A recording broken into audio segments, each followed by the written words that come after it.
All right, I think we're streaming out to the people out there. Let us know if the audio and all that's coming through in the proper fashion. It should be. Let's see here. Okay, first thing I want to get into here and remind all the folks of is hankstrange.com. Go there. Go there, sign up for our email list when the you know what hits the fan. That is the Yeah. place that you can go to and get all our information, alternate sites, etc. Lola has deals going up there. There's all kinds of good stuff on it. You can also find there a link to U.S. Law Shield. So if you're looking to make sure that you're covered in case you have to, defend yourself out there, U.S. Law Shield is a good way to go. Lola and I are members of U.S. Law Shield. You can, if you sign up for a yearly membership with them, you save some money. We get a couple of shekels out of using our link. I also have it here in the description. I'll pop it up here one more time for anyone who's looking for it. All right, that being said, we can jump into what we're doing here today. I've got Richard here You of forgot who you have, BWE. didn't you? I have it written down. I can't forget. Just multiple things going on. But yeah, we're Yeah. doing this. Big shout out to Barnauls for sponsoring the show. We appreciate them, Barnauls. Like, check that out. I've got some 300 blackout here. Don't have any a 545 or 762 Oh, on hand from Barnauls, but that would be very precious stuff, I guess, allegedly nowadays. But I do have that. So big shout out to them, makers of Performance Steel Case Ammunition. We appreciate them sponsoring the show here. And, if you guys ever get a chance to stop by their social media, show them some love, tell them you heard about them from us. All right, let's kick the open right now and get this going. Welcome back to the Hank Strange All right, guys, Situation. don't forget to hit that Lifestyles subscribe of the button, locked and loaded. smash the thumbs up, ring the bell so you can be notified every time we go live. I don't know if Rich has a bell, but here's my bell. Do I you don't a have bell? a bell. There we go. There's the I'm bell. bellless. Yeah, that's you're bellless. Oh, I'm bellless. we got to get you a bell transplant. We are live. We are live. I hope you got your big girl panties on. Let's do the jazz hands, Rich. That's what we got to do. Just myself, Richard Hoffman of BWE.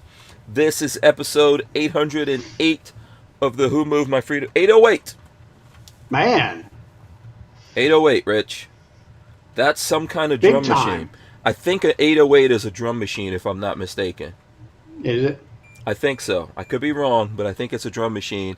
So it's episode 808. We've got Richard Hoffman of BWE Firearms Parts and Accessories joining us. Rich, how are you? How you feeling, man? How's everything going? Feeling pretty good. Got chemo tomorrow, so that's going to suck.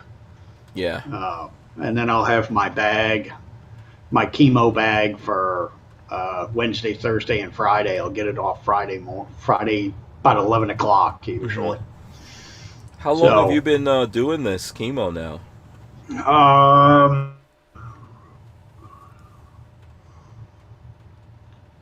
I think I've got 4 more treatments left, Mm-hmm.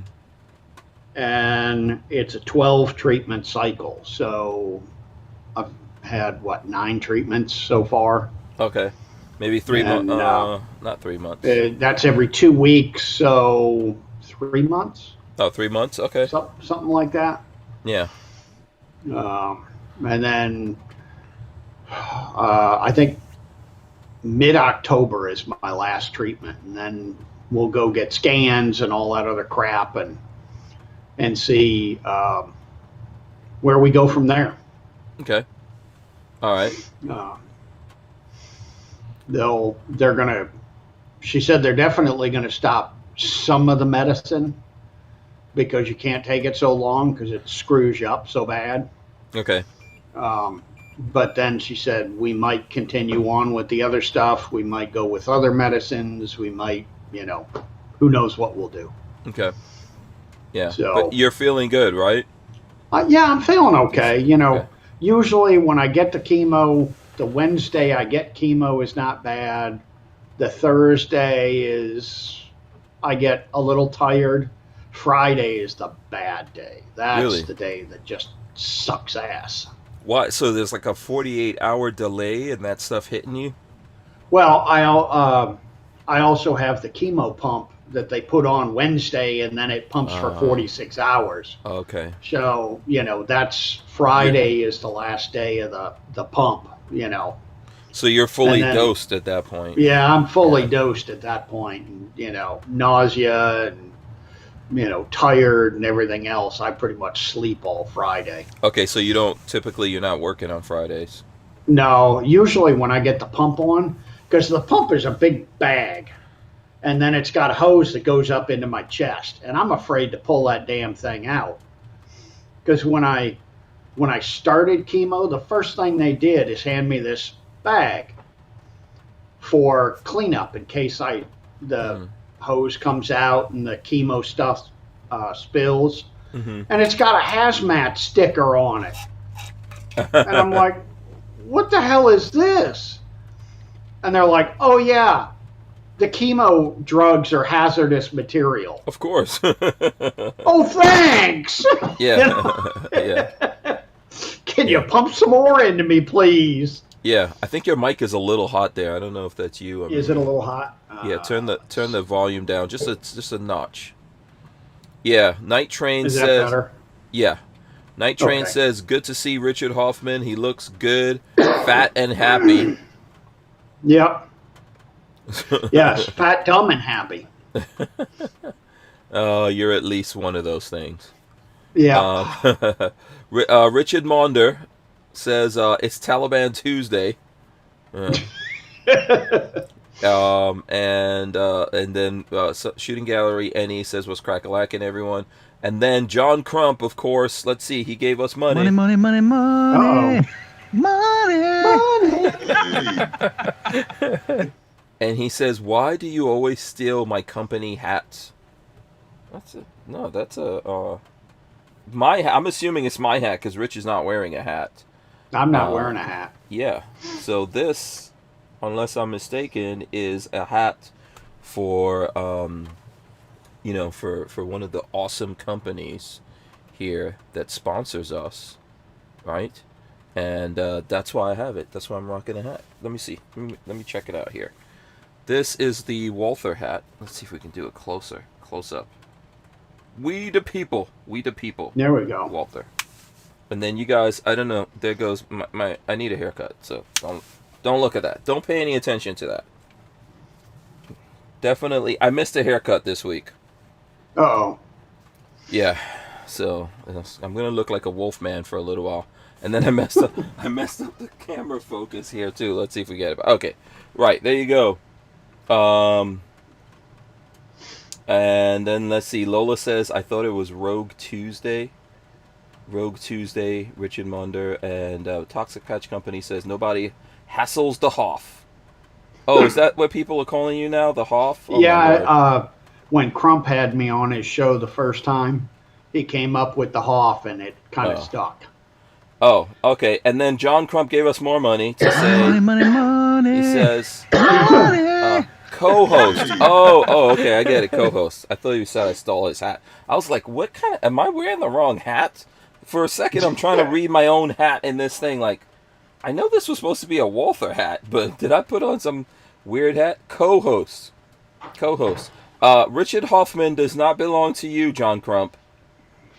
He belonged to me first. We put our stink on him. We loan him out to you sometimes. That's how that goes. Yeah, if you behave yourself. Out to different people. Yeah, if you behave yourself. Otherwise, you won't be getting him anymore. But co-hosts. That's what he was trying. I was like, how did I read that wrong? American Freedom Outdoors says, nice hair, Hank. Yeah, my hair looks kind of real terrible. And Richard Monder says it's 8 after midnight there, so 0008. So, and Lola says Hank's dyslexia, he will catch on in a minute. What was his thing that he said? Hold on, let me go back here. Did I read that wrong? Yeah, okay. Here's what he put up there. Why do you always steal my co-hosts? Oh, hosts. Oh. Yeah, because I'm filling in for Flying Rich, or I'm supposed to Co-hosts. be. Okay, did I say? And I read hats. Oh man. Yeah. Yeah, That's okay. So did I. yeah. Yeah. I do have dyslexia, so yeah. Hey, all the Lola and greats Now do. I Lola's got it. texting me. Co-hosts. There you go. Yeah, that's what happens to. That's what my brain does. It reads what I want to read. Yeah. You know. And Alan Powell says you have the hair of someone who owns a smokehouse barbecue show. What does that mean? What? Yeah. Huh? Right. So listen, we could talk about whatever you guys want to talk about. It's just me and Rich. We're here for the duration. We could talk about what you guys want to talk about. Rich does have some cool fire sticks in the background. Toys behind me. Yeah, you got some cool fire sticks. He's obviously got some badass machinery there in the background. Let us know if you guys have questions or things you all want to talk about. We'll do it. John Crump says Hoff is filling in for Rich. Yeah, Flying Rich had his mother-in-law pass away last Friday. Did. Yes, our condolences go out to the whole Flying Rich family. Yes.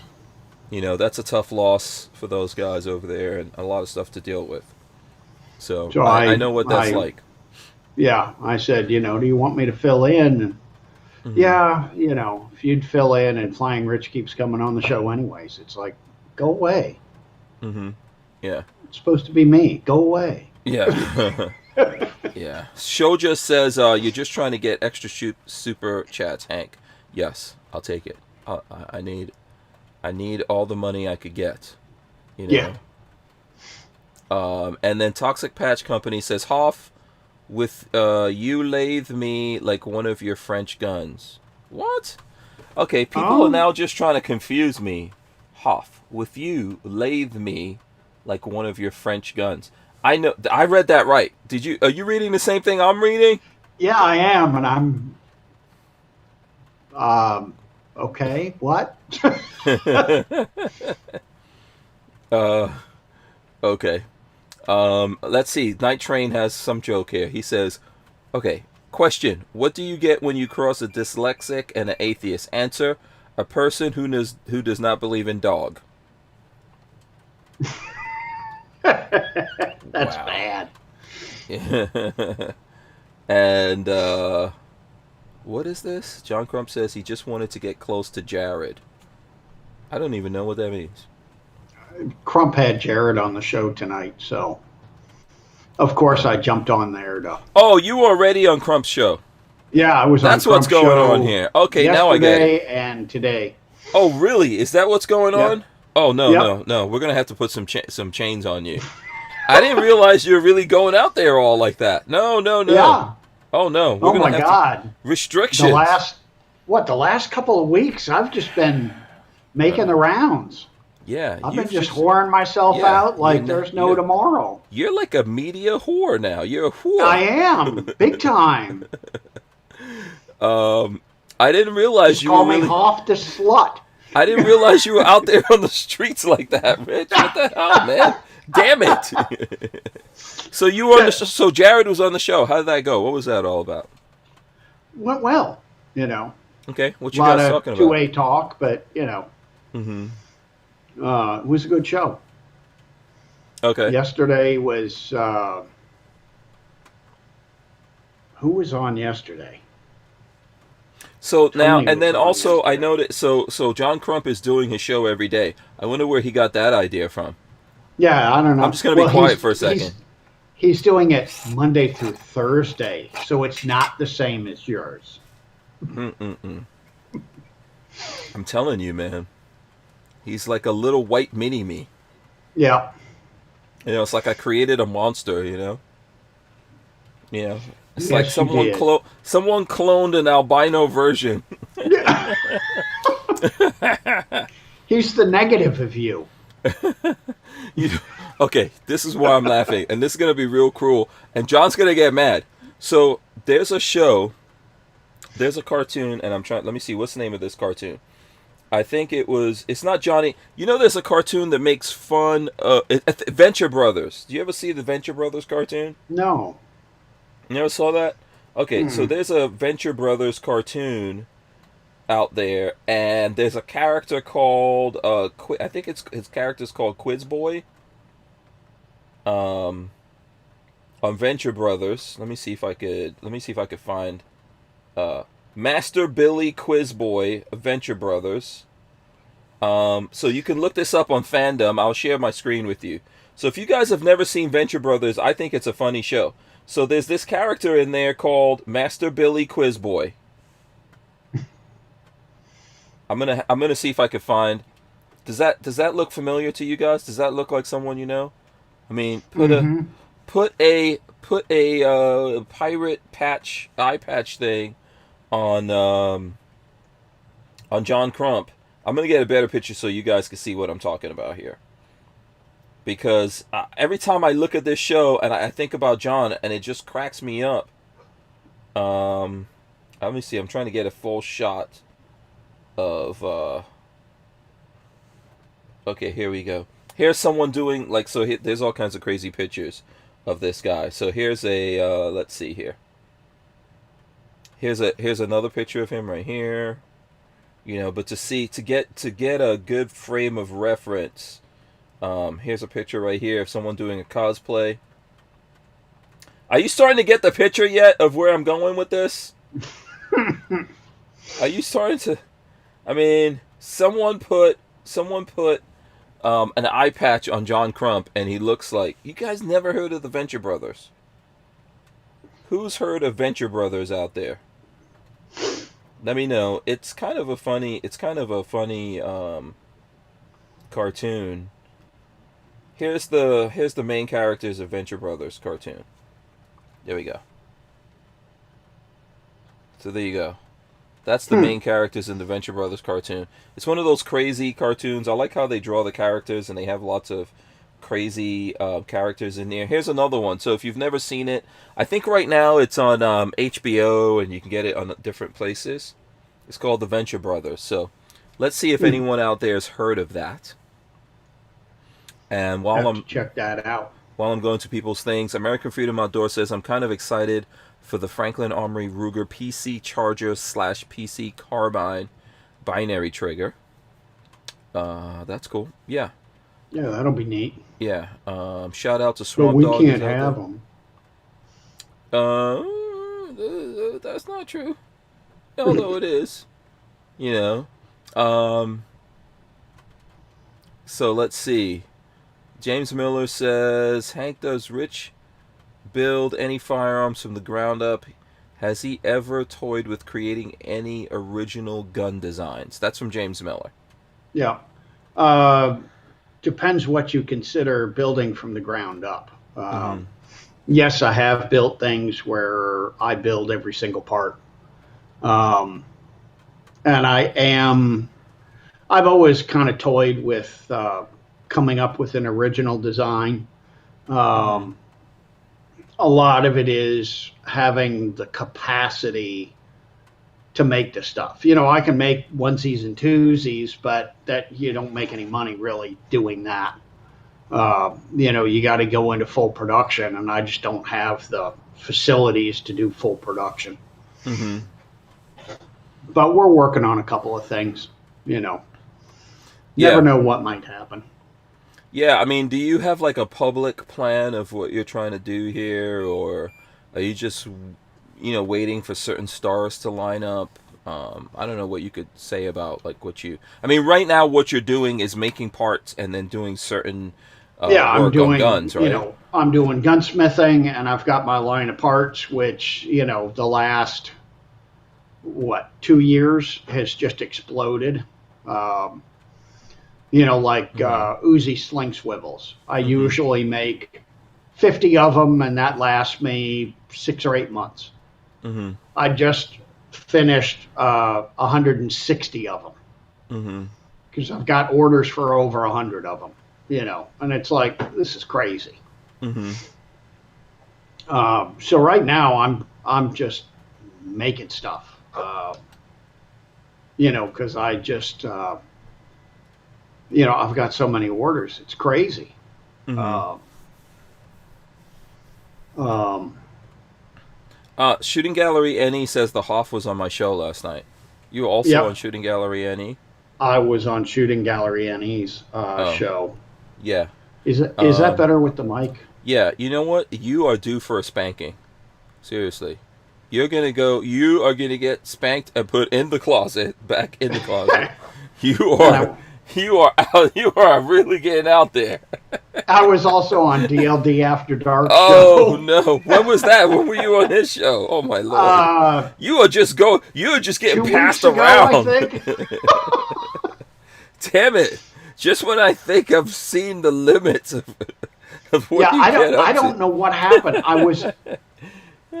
don't remember if it was Oh man. on your show or whatever, but Crump said something. Oh, I'd like you to be on my show. Hmm. Fine, let me know.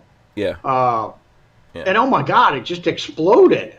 No, I think it's cool. Listen, I think it's cool, by the way. We're just joking around. I think it's great that Yeah, everyone's going and everyone's stuff, and we're all helping out. All those guys come on here. I don't actually get a chance to go on everyone's show as much as I should, right? Because I'm doing this every day or I'm just getting caught up in too much stuff. But, I because you're mean, that's, stuck up.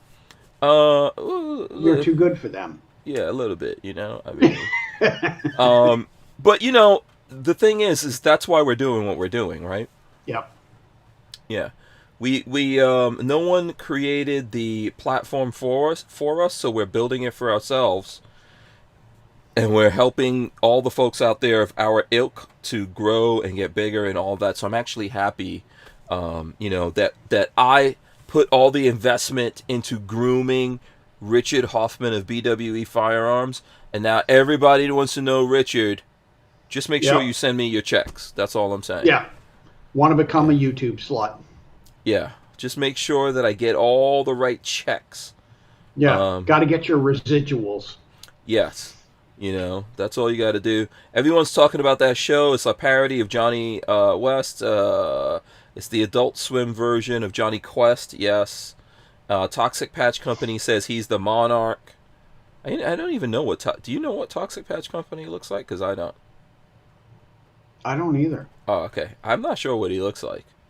So, and yeah, it's a cool, funny show. There's a lot of craziness going on there. Shout out to the Gun Snob. I see all kinds of people out there.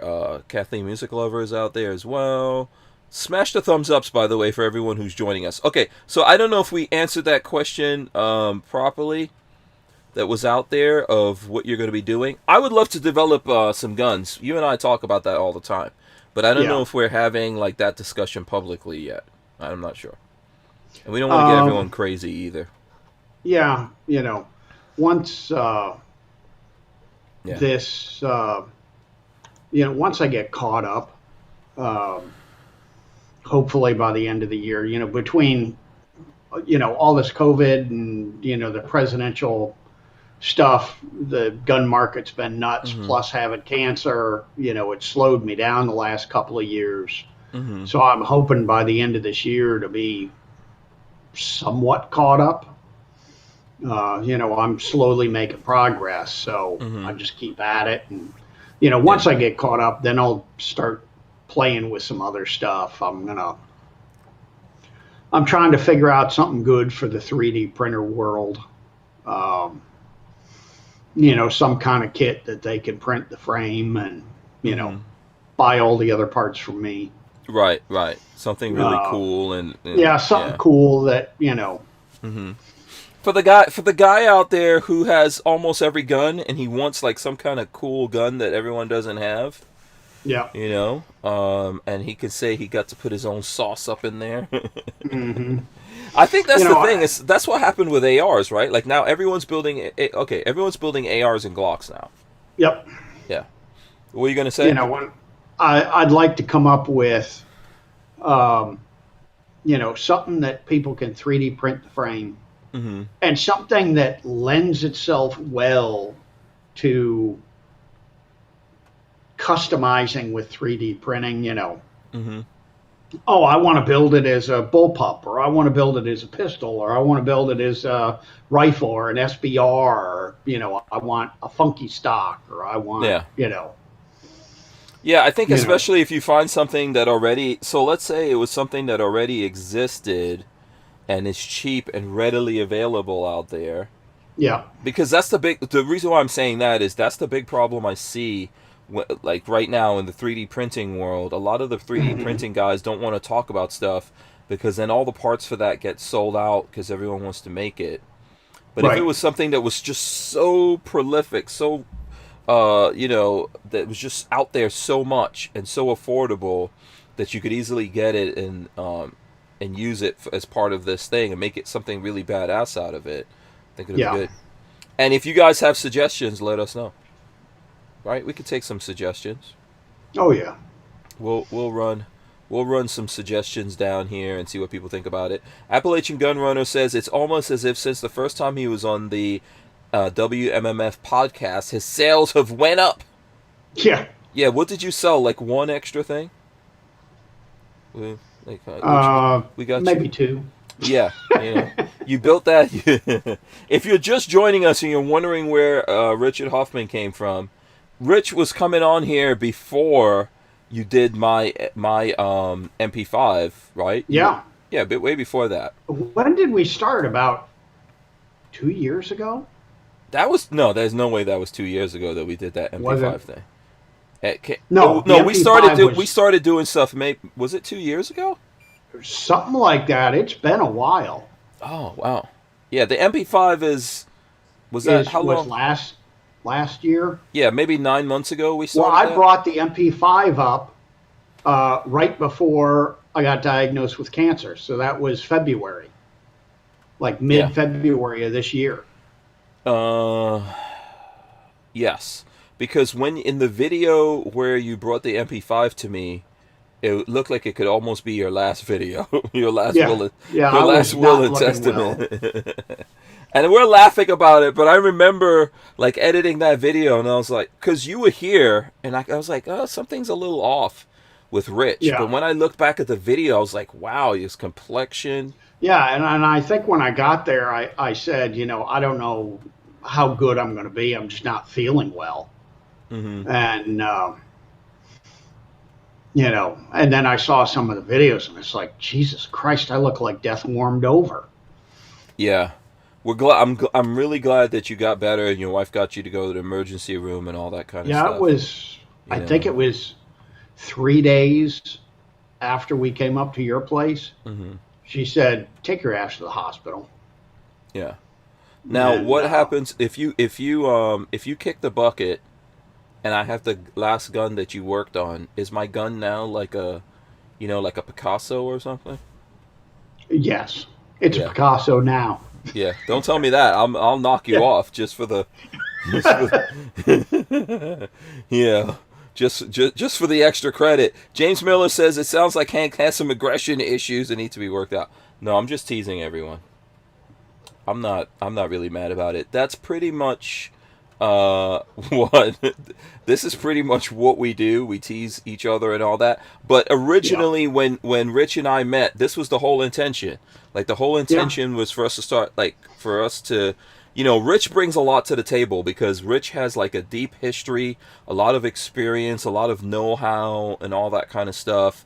But not necessarily as versed in the multimedia or the social yeah. media marketing side of it. So we're like, let's get together and do some stuff. So I'm actually happy that folks are also discovering you. You know, Yeah, so am I. yeah, It definitely helps. You yeah, know. yeah.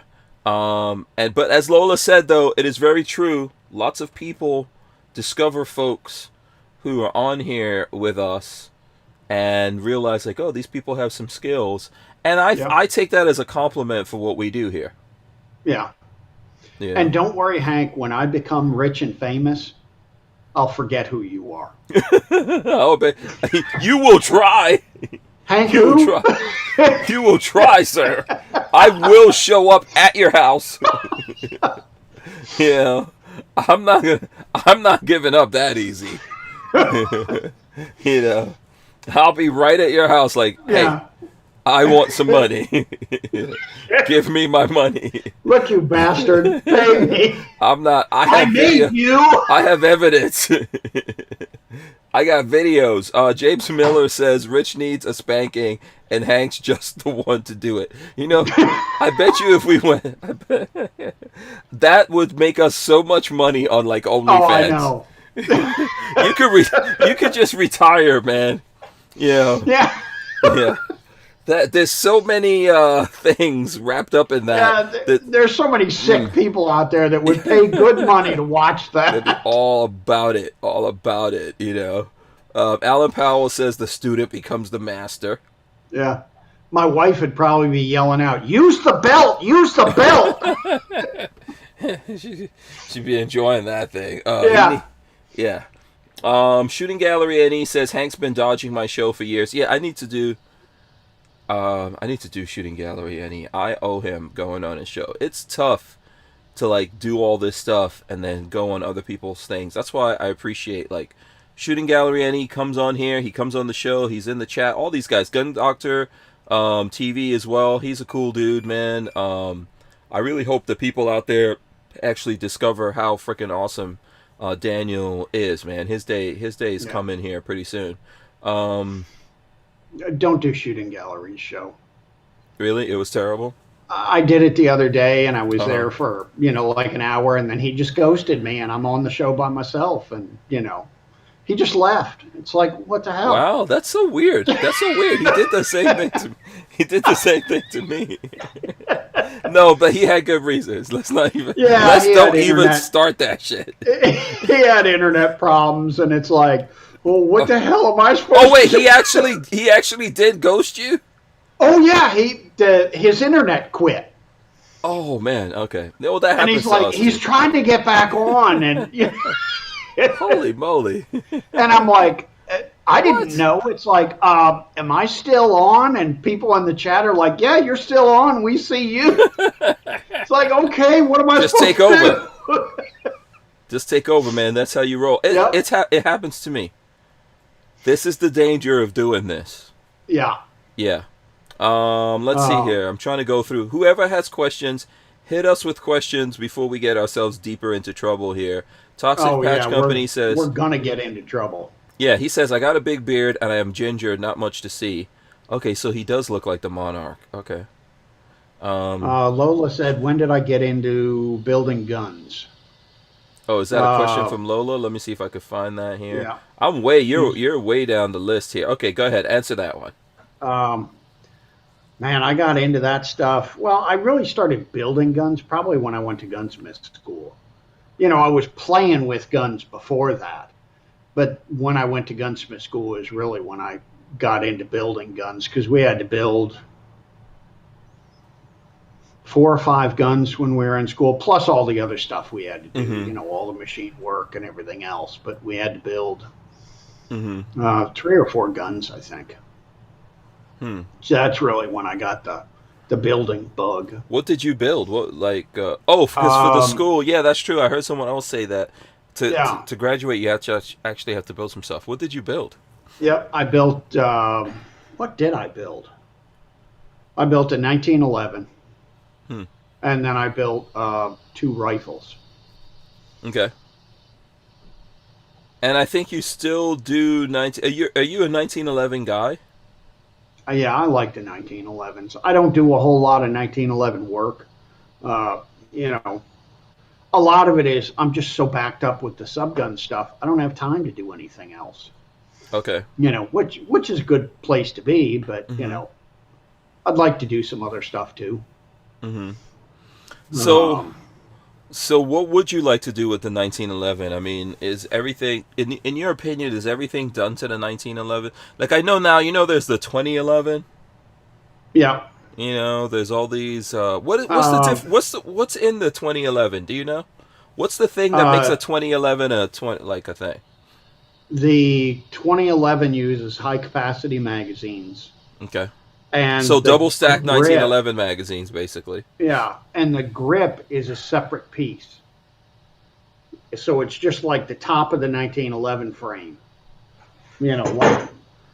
like that part of the frame. Mm-hmm.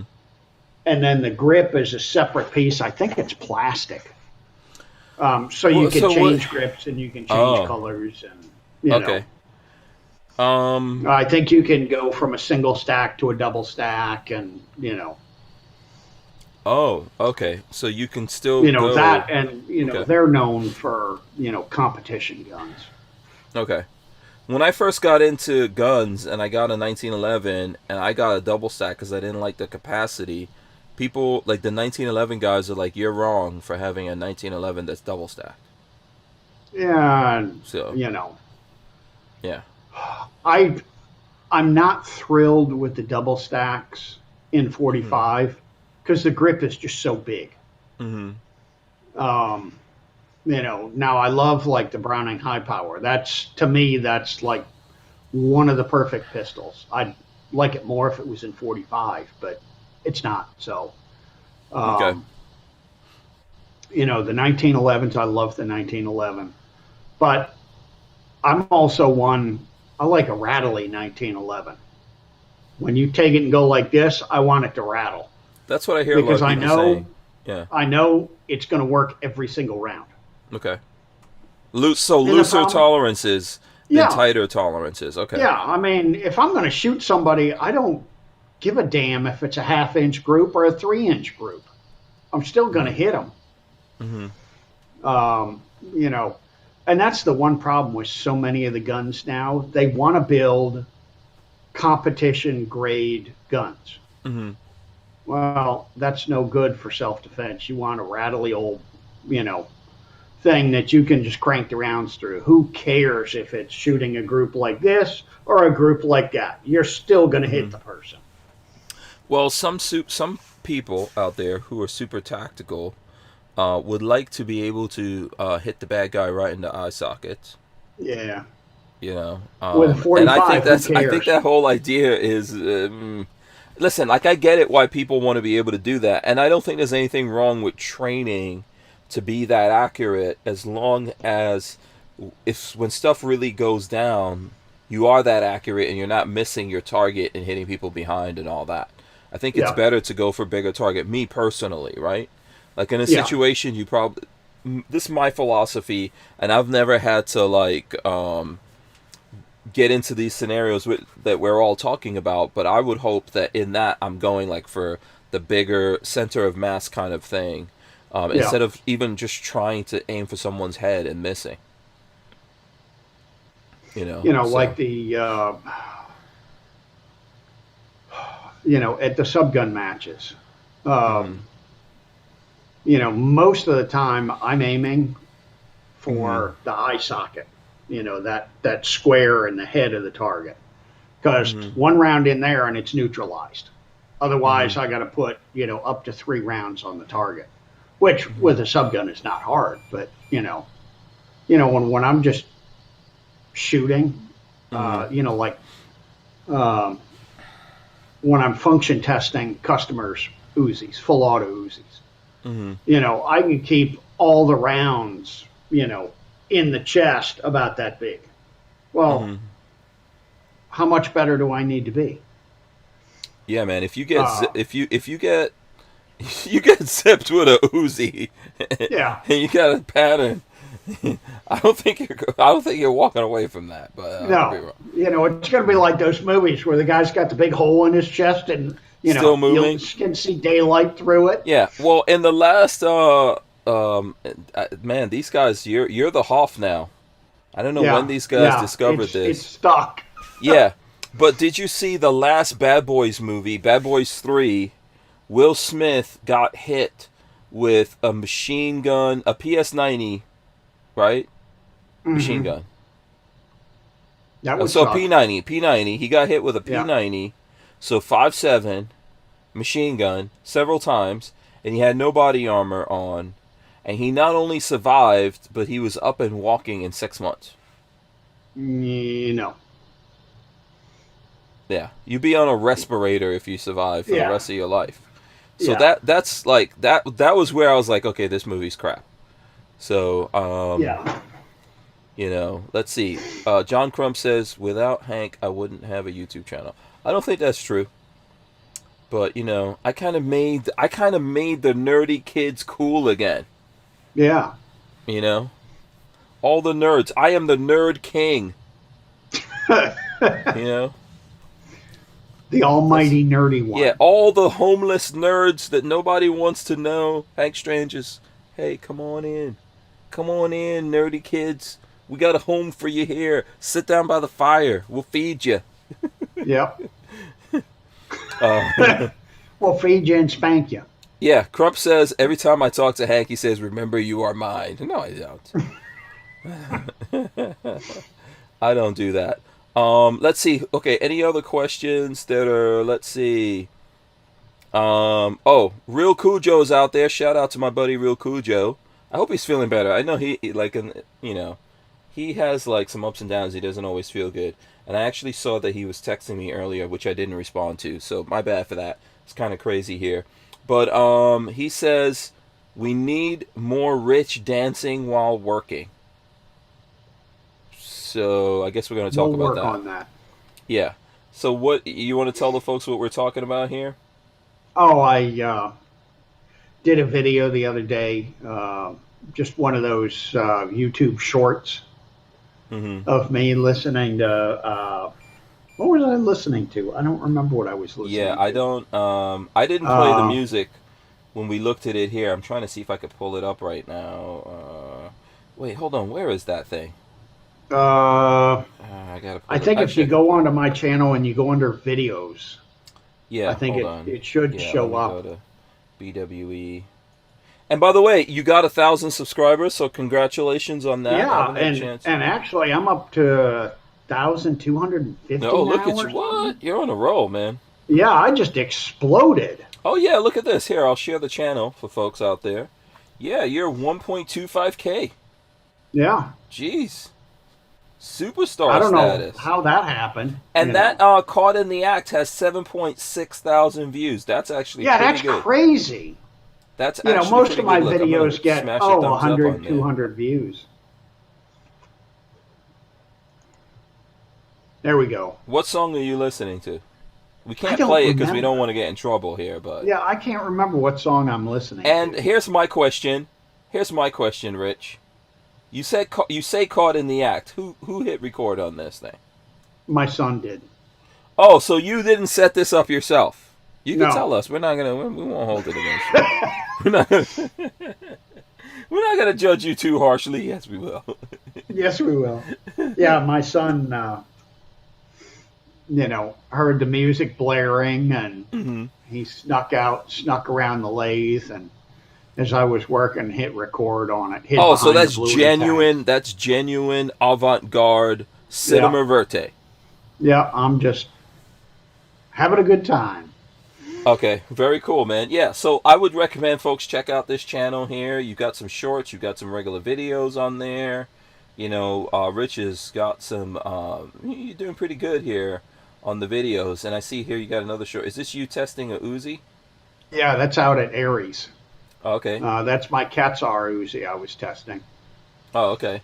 Let's see, That let's wait and for that the- same day I was testing Max semi-auto MK760. Okay, yeah. Someone mentioned that earlier. So that's all done, right? Yep, that's done, and actually it shipped back to him yesterday. Oh, cool. Yesterday? Oh, interesting. Yeah, Okay. Monday. Yesterday. Huh. Okay, whenever Mac puts up that video, let us know, because we all need to go. I mean, Mac is already going to get a lot of people looking at it, but we all need to go to look at it and Yeah. comment and like it and share it so it gets extra big love so Yeah, that you he's- start getting some gigs from that. Yeah, he was all excited when he called to give me his credit card number. Which if anybody wants it, just Yeah, let me yeah, I know was and going to I'll, say, can you share that with us? I'll share that around. Yeah, I would like to. I mean, But, I'm just going to put guns on there. He's not going to know. He's going to go, damn it, I've been buying all these guns going to Florida. Yeah, whatever. He'll just go, oh, okay, yeah, I must have something going on in Florida. All these guns are going to. when we originally talked, he said, "Oh, I'll do a video on it," and I kind of figured, yeah, I'll send the gun back, and maybe within a year he'll do a video. He's busy, and he's big time, and Yeah. then when I talked to him uh, when he called with his credit card and stuff, um, he said, "Oh yeah, I can't wait to get it back. I'm going to do a video as soon as I can, Mac like is a within true a couple of weeks or something." yeah. Mac is a true gun guy, and Yeah. listen, I wouldn't even stress him on it because Mac is a Yeah. gun nerd. Yep. I know he is excited about that, but Eddie, if Mac put out a video a year from now, it'll still be good for you. Oh You yeah. know, Yeah. because It's going to be nothing but good, long Yeah, as he yeah. remembers to say I did the work. well, there's And that. as long as I it don't- doesn't break mid-video. Oh, well, yeah. Yeah. Last till after the video. That's all I care. If you're looking at that video and Mac decides to torture test it, man, you're gonna be sweating bullets. Yeah. You're like, oh no, I didn't know he was gonna torture test this thing.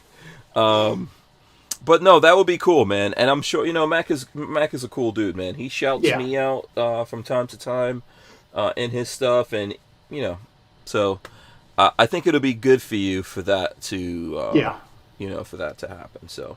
And it was good that I finally figured out what the hell was wrong with the semi-auto MK760s. Because they're jam-o-matics. So, are there a lot of those out there? Not tons, but there's a fair amount of them out there. Oh, okay. So there could be people who. Oh would be yeah, potentially I coming get people. I've got this semi-auto MK760. It's like, oh, that's too bad. Oh, well, so in the past you didn't want to do this. Yeah, jams. It gets feed jams. It doesn't eject. Yeah, how did you know? So in the past you didn't want to fix that? I was still trying to figure out why it was doing it. Okay. So I finally figured out why, and I'm not sharing that with people. No. That's a family recipe now. Yeah. Although, that I It want was some one of those- residuals on. I want some residuals Yeah, on it that was one. one of those. I bought a semi-auto to screw with and figure out why they were jamming. And then, Matt called, and I've got this semi-auto, MK760. It's like, all right, I guess that just makes me want to get it done and figured out what's going on. Yeah. So. And I don't think Mac found out about you from us, right? Like, Mac found out about you because people said you're the guy. Yeah. Outside of what we do, you're the guy. Because Yeah, I think Mac was don't shocked think it one was- day.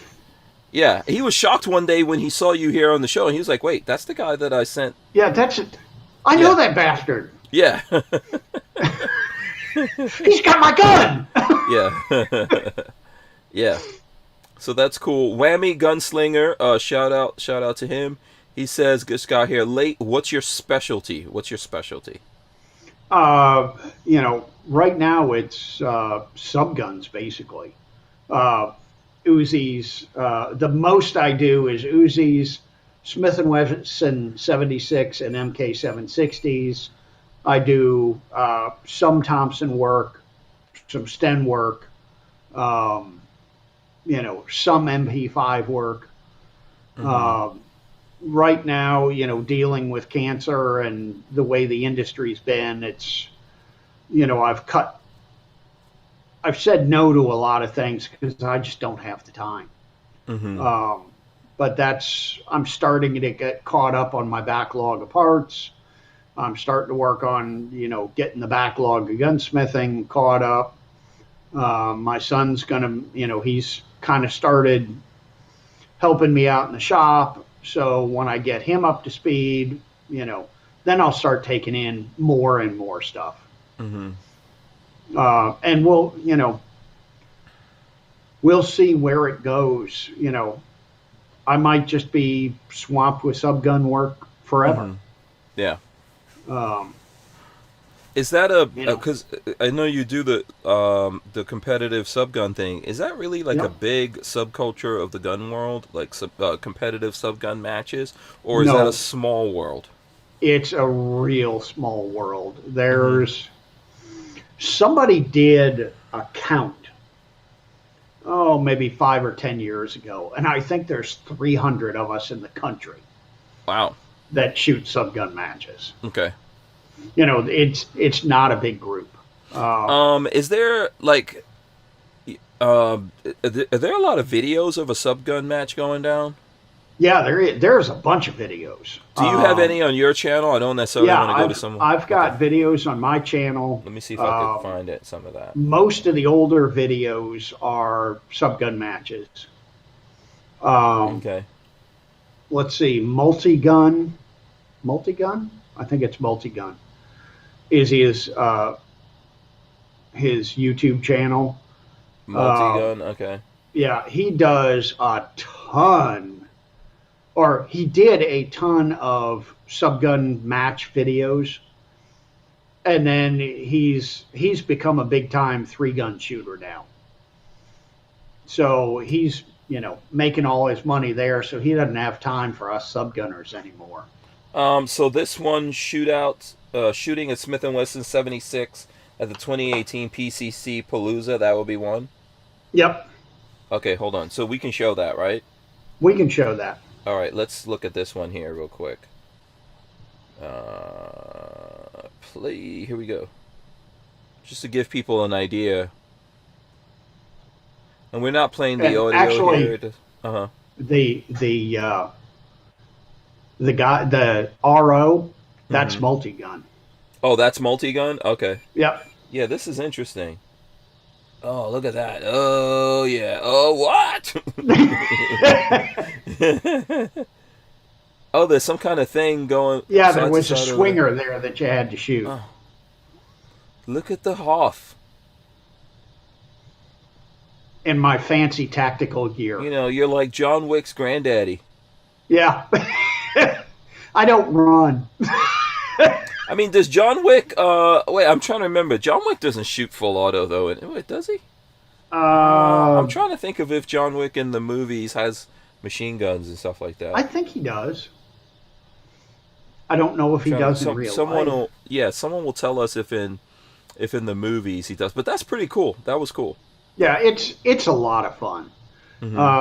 A lot of the people when they shoot subguns or full autos, they just want to do mag dumps. Mm-hmm. And mag dumps can be fine. Like we'll set up a plate rack Mm-hmm.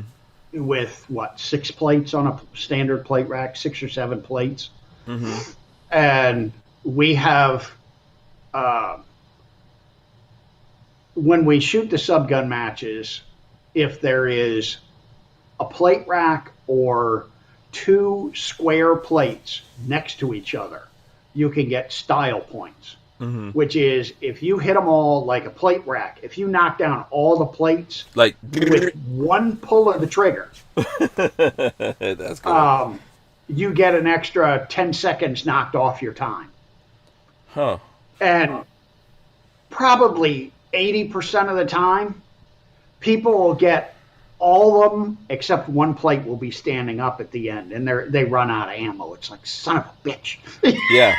I mean, that I would assume, and I don't know, there's probably videos like this out there already, but that would be a great mashup video of people competing at a subgun match, with some crazy music and just like, knocking out plates and stuff like that. Yeah, that would be awesome. And Knob Creek we have a subgun match down here in Florida Mm-hmm. once a month. And then Knob Creek had a subgun match twice a year. Well, there's going to be no more Knob Creek now. Yeah. Are you going to the last one? No, I'm not going to go. Oh, you're not going. Okay. I've got too much stuff going on with the chemo and everything else. You can't go that far. Yeah. But one of the guys down in South Florida has been doing some subgun matches down there. Been running some small, invite only kind of subgun matches. And we were talking the other day, and he said, now with Knob Creek out, he said, I think I'm going to try to do one big subgun match a year. And I said, well, Andy, I said, why don't because for about a year, I ran some subgun matches here in Orlando. Mm-hmm. And I said, why don't I run a subgun match opposite yours. So one of us will be in the spring and the other will be in the fall. And I'll do it up here at this range up here, and we'll work together. So, so we're working on that. So there'll be like two in the year, yeah. Yeah, it'll be 2 in a year, one in the spring, one in the fall. And it'll be, it's probably going to be a year or two before we get it going. But we're going to try to, make it like a 2-day event, and try to draw people from all over the country. That sounds cool. It sounds like fun, yeah. Yeah, we did one big subgun match down here in Florida 6 or 7 years ago, and we really planned it. Multigun was the big planner in it. We all kicked in and helped, and we ended up getting, and it was a 1-day event, but we had people from all over the country, and we had 65 or 75 shooters. Oh, wow. Okay. So there, there's not tons, but man, it's a whole hell of a lot of fun. Yeah, it sounds like a lot of fun. It would be great footage to put together. And yeah, I tried to get Patrick to come down for one of the matches, and he, what's so far? Patrick doesn't like driving around the block. No. Yeah. It's like, man, we got one guy and his daughter. His daughter is one of the gun models, and they come down to shoot the subgun match. Hell, they're from northern Georgia or something. Oh, who is that? Do you remember who that is? Is that Rachel B? That's not Rachel B, is it? Rapid Fire Rachel? It might be. Oh, okay. Yeah. Yeah, she's a legit gun chick, Rapid Fire Rachel. Yeah, I think it might be Rachel.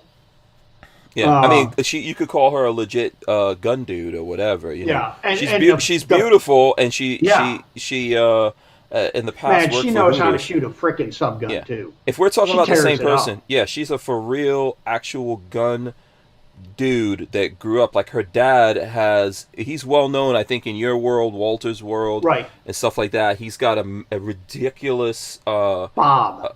Yeah, that's So it's rapid her. fire Rachel. Yeah. He's got like so all white hair. Bob. How the fuck did Bob get her as a daughter? They look. It makes no sense. So it's if you look at the dude, eyes, you're ugly.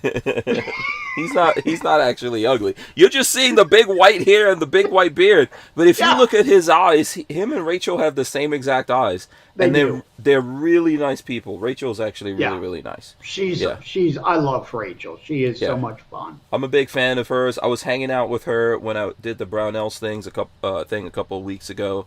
We're trying to get her to come on the show, but she's like very shy. She's very shy. She doesn't think anyone is gonna, she doesn't think she has anything to talk about or whatever. And I'm like, what are you talking about? You're, she's almost at this point like royalty. Yeah. Once I get the chemo done and get back to the subgun matches, I'll try to talk her into. Here, I'll show you a video of me and Rachel right here driving side by side, like in a side by side right now. Check that out. Yep. That's her. I don't know who's driving. Oh, YOLO's driving right here. Yeah, and there I am right next to her in the helmet. Yeah. Yeah, there's no way. I was like, oh, I'm getting in these side-by-sides with these crazy white people? Putting on a helmet. This is not how I die.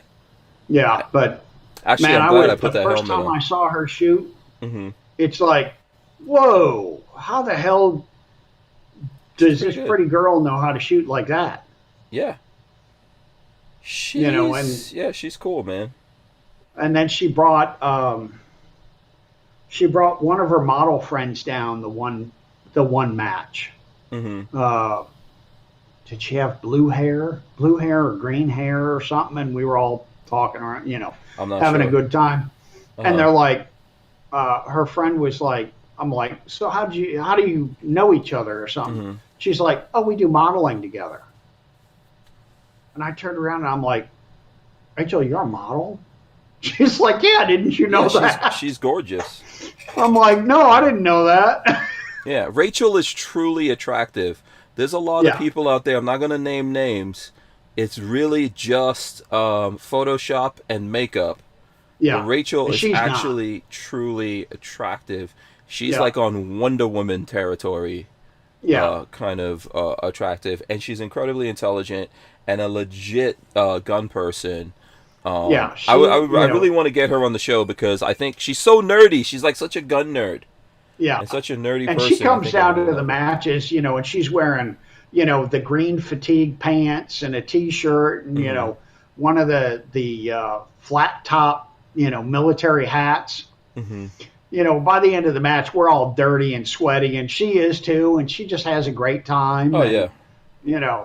She gets all dirty and nasty, and she still looks good.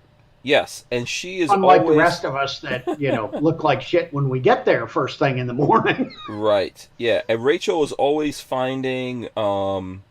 She's always finding animals. She's like she loves animals and stuff like that. She's always finding some kind of lizard or something like that somewhere. Yeah, very cool. You guys will probably see it when I put out some videos, which obviously is going to take a while. I'm trying to find footage of it like on Instagram. But I actually, a couple of years ago when I did the kind of like the cannonball run thing that I did with Barnauls, and I even forgot what we called it at this point. But when I did that, Rachel actually came along for some of that, and we were in I think it was Alabama, and is that where Talladega is? Something like that. Where's the Talladega racetrack? I think it's in Alabama. Anyway, I think it's in Alabama. Yeah, we were on Talladega racetrack, and they let everyone that came get with whatever cars they had on the track and go around the track. And I actually had a Gen 2 Audi R8 at the time, and I'm driving around that track at 130 miles an hour, and Rachel was my co-pilot, and we're literally, like, the car is sideways like this on the embankment, you know, and she's like, go faster. Go faster. Would you step on it, you old lady? But they told me, they were like, hey, if you go faster than a pace car, you're out of here. Yeah. So I didn't want to get kicked out. I'm trying to see if I could find it. I don't even know. I can't really find it. But yeah, that was like a fun, actually, here we go. Let's see here. This is like before I did it here. Let's see if I could pull this up. So here we go. So there you go. That's me and that's Rachel in there. Before we went out on this, you guys can't hear anything that's being said here, but yeah, we were this is just before. I think there's some driving in here. Let me see. There's some kind of driving. Are we gonna see it? Come on. There we go. So this is us going on the track, and I know this is probably kind of like small for people looking at it, but that's the pace car in front of me there. And there we go. This is from someone else's car of the R8 of us going around the track. I mean, this was such a fun day. I really had a good time doing this. And you hit these embankments. I think is this from inside the car? Yeah. Yeah. This is from inside the car, and you're just sideways, man. Yeah. When you hit these embankments. Look at this. So I have that footage somewhere. I don't know. I probably still need to make a video of that and put it out. And that was back in, let's see, Talladega Speedway. When was this? I'm trying to see what the timing was when that went up. 2018. Jeez. Man. Yeah. That was way back in 2018. Okay, Man Against the Masses said a while back here. He says, I think the Hoff has taken over as the most popular guest on live streams. He says to Flying Rich, you're out. I saw Flying Rich out there. Shout out to Flying Rich. He says, I've been pushed out by a bigger Richard. Yeah. Yeah. And I've got a lot of the guys that are like, oh, you need to start doing live streams. And I'm not comfortable by myself. Mm-hmm. I'm much more comfortable being on somebody else's show where they kind of, set the tone and, here's kind of what we're going to talk about or, then I can just go nuts, Yeah, it's always fun to have someone to play off of. Yeah. Yeah. I enjoy that as myself. So American Outdoors, Freedom Outdoors says, I just subscribed to BWE Firearms channel. Appreciate it. And our friend LV Louis Cipher says, "Where did you go to gunsmithing school?" There you go. I went to Pennsylvania Gunsmith School Okay. back in 85, 86 Mm-hmm. is when I went there, when Chief was still alive. Mm-hmm. His son Bobby is running the school now. Okay. So how long does one have to go to gunsmithing school? What's like? Explain the process. Like, how do you get in? How many Um, years is it? Basically, you give them money and you get in. Okay. um, as long as they got room. I think they start 4 times a year. Okay. They start a new class, and there's usually 6 or 7 people in a class. And it's not really a class, you know, but it's I think it was 18 months 18. Okay. is so it's about a year and a half. Mm-hmm. When I was going through, they just let everybody go at their own pace, but they were trying to get the accreditation or whatever it is so they could get so people could get student loans and stuff. Mm-hmm. Um, so basically, I think I was probably 16 months in, 17 months in, and they said, okay, you need to hurry up and get everything done, get the hell out of here because it has to be 18 months Mm-hmm. so they could get the accreditation. Um, but, we all got out. We got our stuff done, Were you already good at working on guns? Were you already working in the gun industry when you went there, or I this is was your 1st? not working in the gun industry at that Mm-hmm. point, but I was doing a lot of my own stuff. Okay. Stuff for me, stuff for friends, that kind of thing. Okay. Um, and, you know, I did what my parents want. I went to college and I was up in Maine in college for wildlife management. Mm-hmm. And my first, like 3/4 of the way through my first year, the state of Maine laid off like 75% of the game wardens, which is what I wanted to do. And it's like, well, I guess I'm not doing this. Um, and made some calls, and basically they said, yeah, you're not doing this. Go find something else to do. And growing up, when all the kids wanted to be a cop or a fireman or something, I always wanted to be a gunsmith. Mm-hmm. And I was, looking through an American Rifleman, trying to figure out, okay, wildlife management's out, now what? And there was an ad for Pennsylvania Gunsmith School. So well, what the hell? If I'm going to be out of work, I might as well be out of work doing something I want, Mm-hmm. something I like. And called them up, got the information, and left college and went there. So what happened after gunsmithing school? Was it in your opinion a good thing? Did you Oh yeah, learn everything you needed to learn there? What I was the no, and Okay. like when I talked to Chief, a bunch of us were sitting around talking the one day, and it's like, okay, Chief, we get out of here, and our diplomas say master gunsmith, Mm-hmm. and he said no. He said, yeah, they say that, but it's horse shit. Okay. He said, we teach you the basics. He said, after you leave here and you work in the industry for 20 years, then you can consider yourself a master gunsmith. Um, and that's about right. It gives you a really good base to start with. Okay. So That's. when you came out, who did you go work for?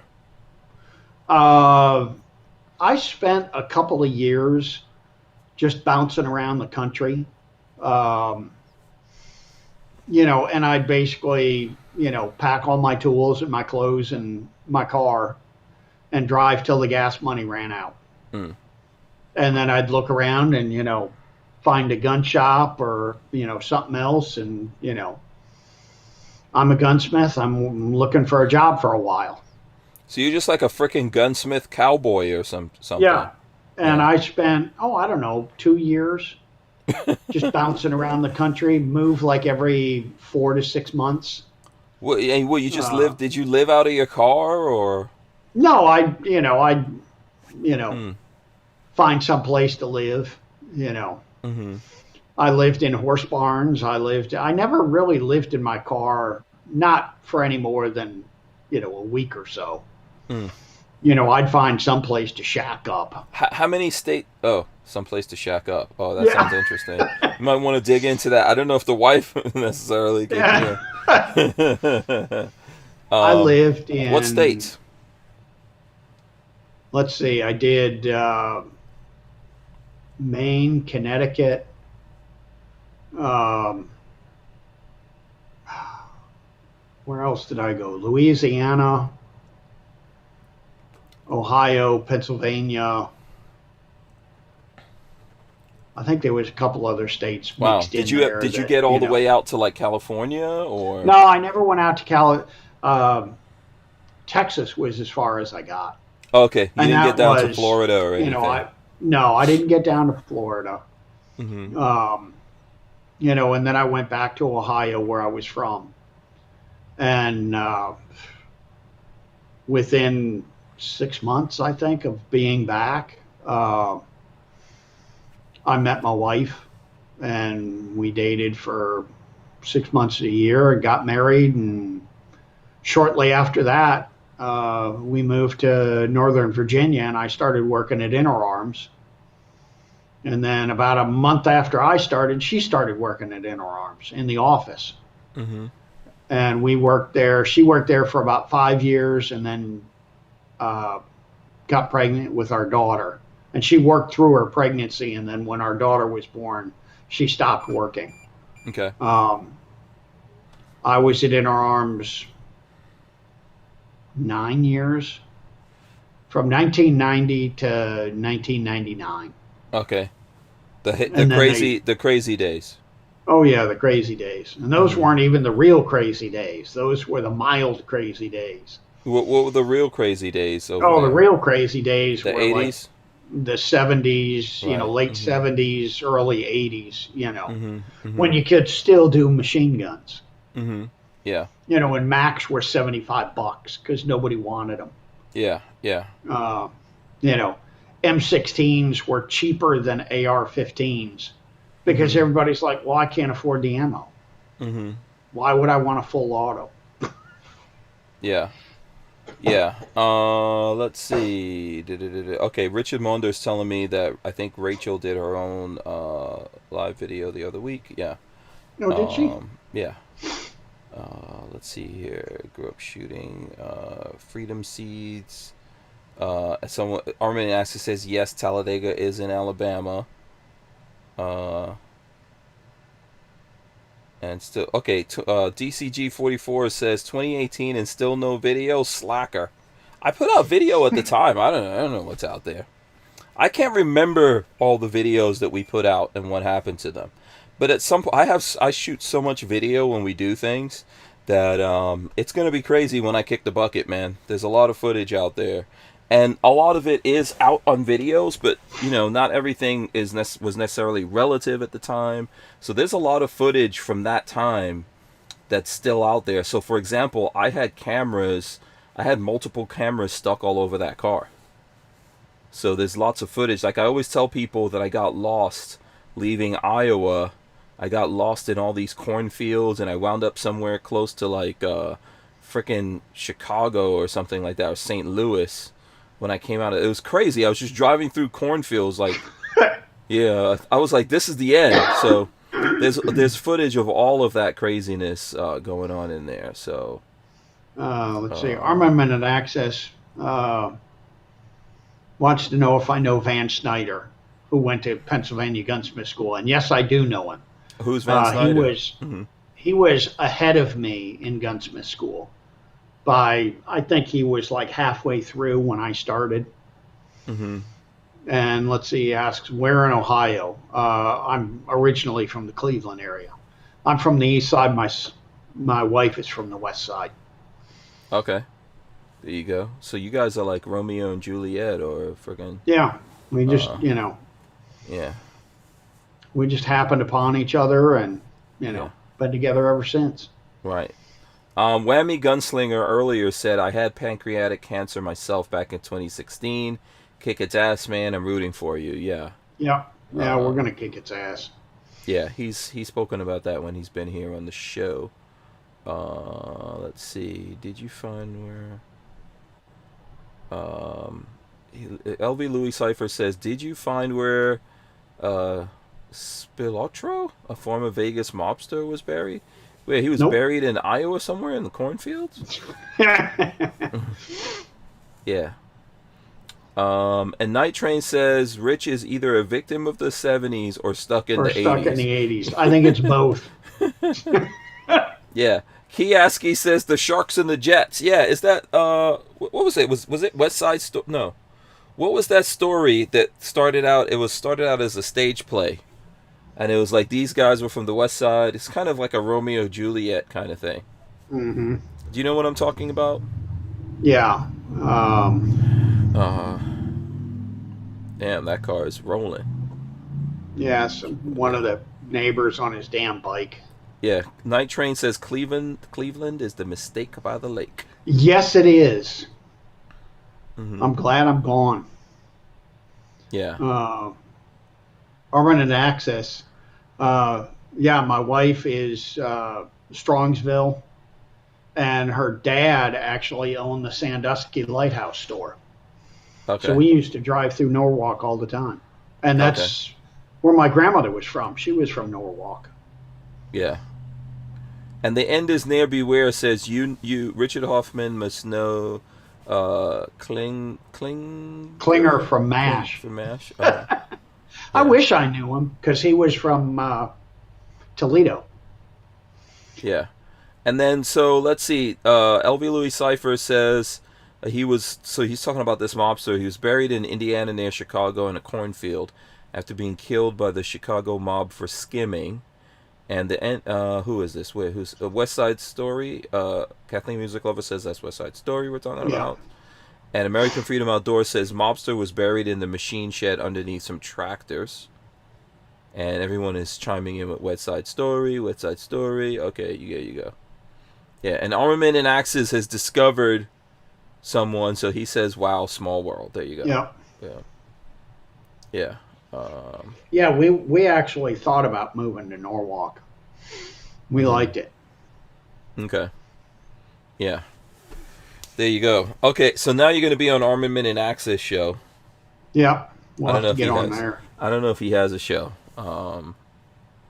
And Michael Avon said, Strongsville, ? I grew up in Berea? Berea. Berea? Yep. Yeah. Yeah. Yeah. My wife tells me stories about slumming in Berea.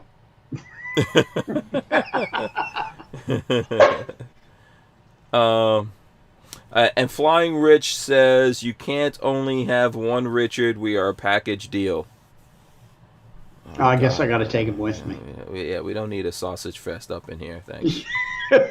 Thanks. One Richard right now is enough to deal with. There you go. Yeah, so there you go. You've discovered some Ohio people. Armament and Axis knows everyone from Ohio, apparently.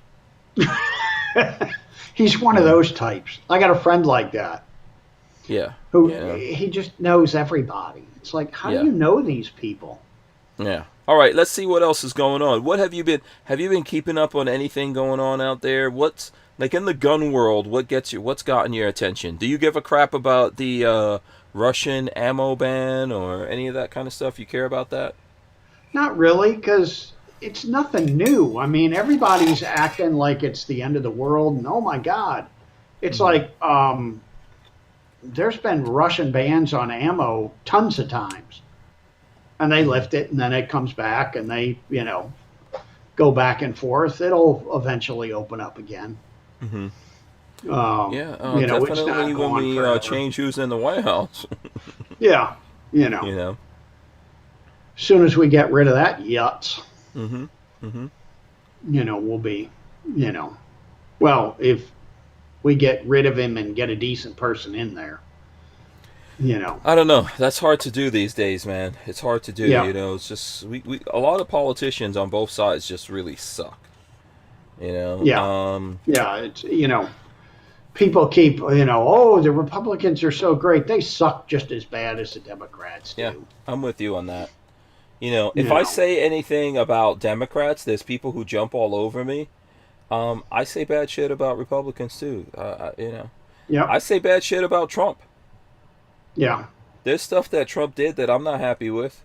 Yeah. And There's by some the big way, stuff he did that I don't like. yeah, and I'm not one. I don't know about you, but I'm not one of those people that wants to see Trump come back. I don't. You had your time. You're president. Move on. Yeah. I was Yeah. when Trump got in, I was hoping he was going to burn DC to the ground. Hmm. And I mean literally burn it to the ground. Yeah. Burn the swamp. Yep. Yeah. Or what And was it? Drain the he just swamp. Drain the swamp. yeah, Yeah. drain the swamp. Hmm. And he just didn't. Um, I think that like one of the big things I think that happened with the Trump administration is nepotism. I just mhm. believe that he had too many people, uh, like in there that weren't telling him when he was going in the wrong direction, and then all Yeah, those people were infighting and yeah, backstabbing each other and selling him out. You know, there was just a and lot of and things leaking out. So, and DC is a whole different world. hmm, Living in Northern Virginia, we heard all that stuff. We knew what it was like because we were so close. We were in Old Town Alexandria, which is just across the river from DC, hmm, and it's like a completely different world there. hmm, The shit that goes on there that nobody in the country ever hears about. hmm. And I think I think he was, from New York and, was like most people, oh, he's a big shot, but he really didn't know how bad DC was until he got there. And it's like, what the fuck? Yeah, I think in a lot of ways he was in over his head. Yeah. And and the thing is that that most Republicans in there don't have a reason to change the way No. that things are either. So it just got caught up in all of that, which I'm not trying to. Some of that is, some of that blame falls at his feet, but some of it is just the overall game of politics that we're playing Yeah. nowadays. Um, Yeah. and I think, there were a lot of Republicans, first of all, that weren't happy that he even won the nomination. Right. Um, so John Kerry's still out there bitching and moaning, man, and Hmm. backstabbing and all that kind of stuff. He's like one of the most disgusting people. John Oh, I know. Kerry, oh man, I just can't believe it. And there He was a is a time where I piece of actually voted garbage. for that idiot.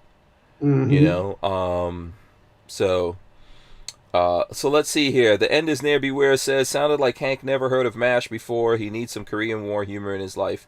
I've heard of MASH in the 80s when I was growing up. MASH was one of those TV shows that was on repeat, but I didn't get it. No, I didn't get it. I didn't understand it. Um, yeah. Yeah. I So, went to, I went to boarding school, what, 10th, 11th, and 12th grade. mhm, And every evening, MASH was on.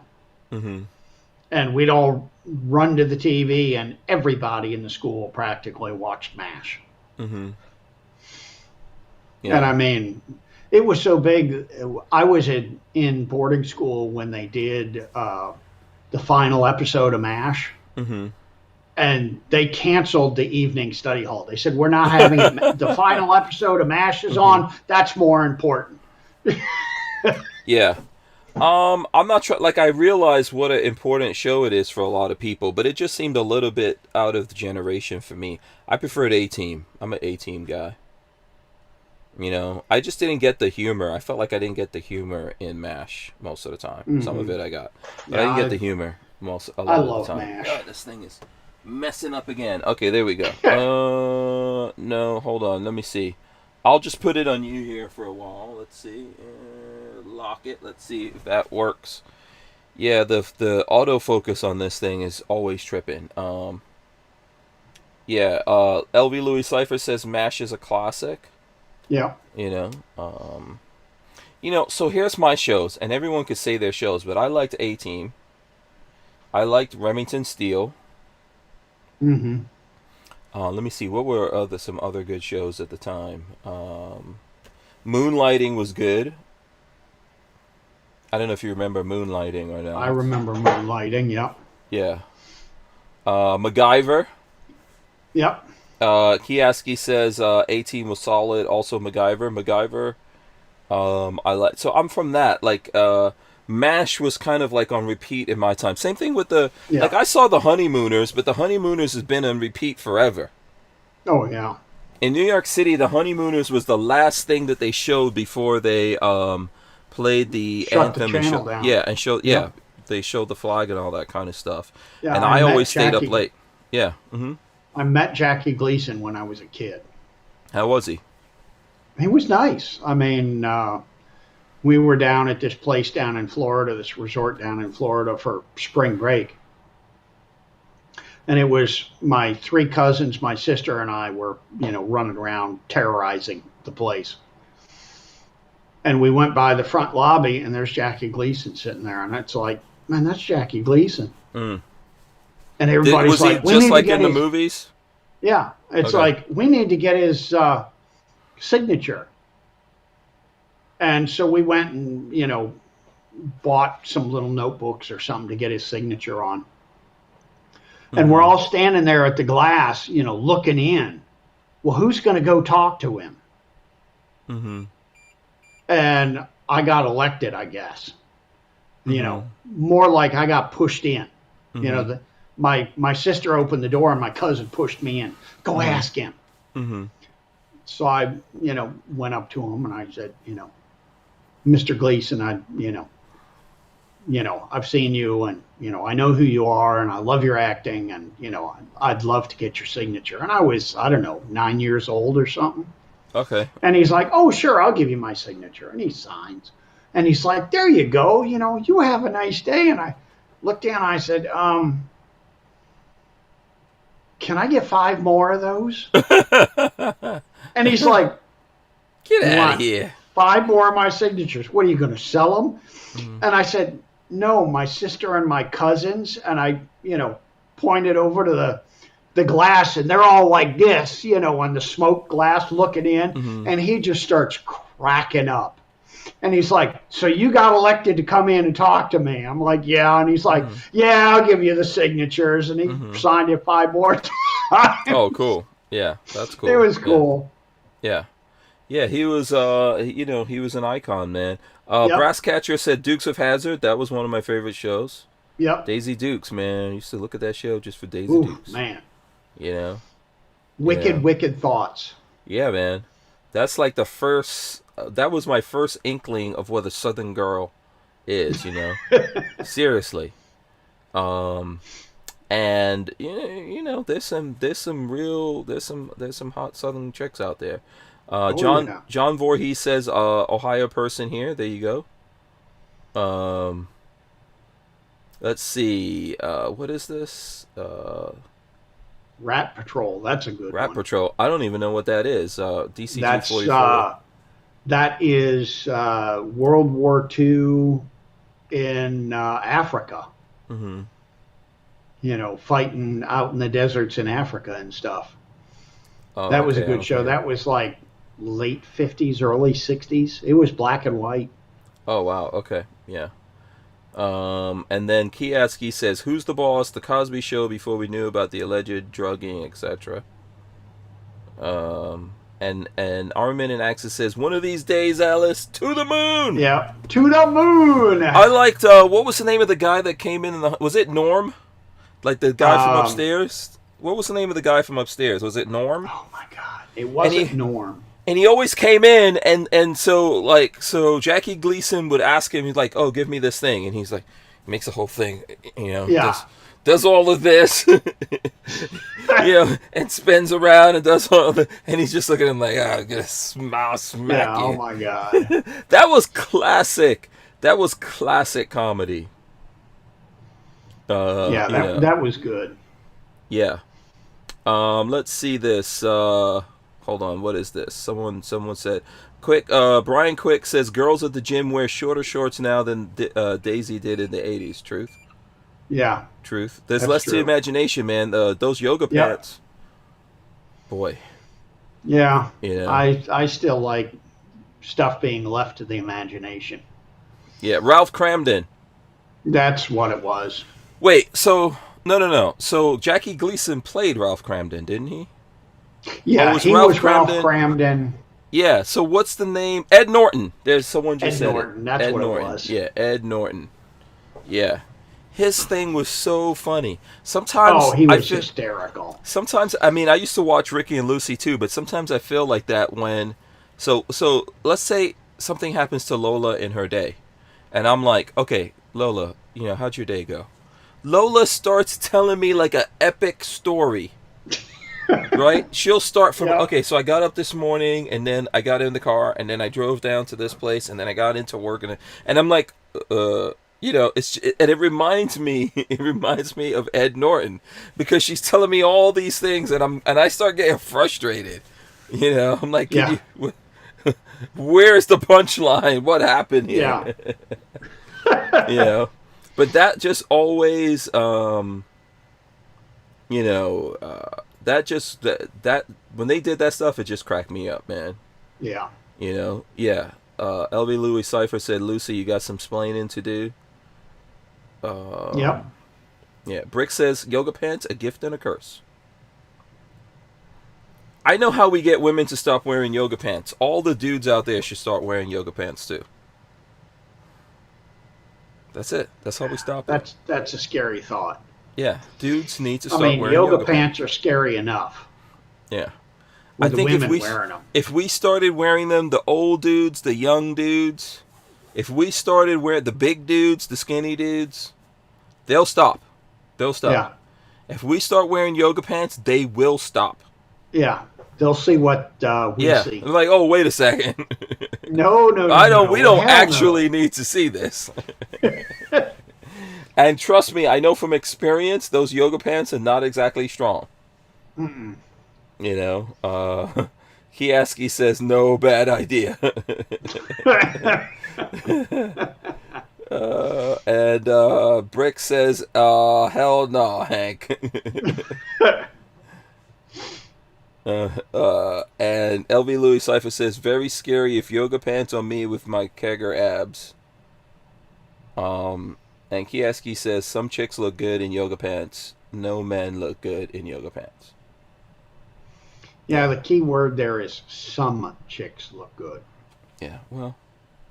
There's a lot more yoga pants wearing chicks that don't look good. Yeah. And the technology has brought on a lot of spoofery. Mm-hmm. There's a lot of things to fake what's really in there. I can't remember the name of this movie, but it's one of the, it's like one of these, was it I'm Gonna Get You Sucker, I think? I don't know if you ever saw that movie. But Yeah. in that movie, I think it was I'm Gonna Get You Sucker, there's a scene where the guy, he meets this like real beautiful chick, right? And then they go back to her place, and then she starts taking off her wig and her fake boobies and a fake leg, and like all this stuff is coming. It's like it looks like a crack whore. Yeah. But in the beginning, like at the club or wherever he met her, it was this beautiful chick. So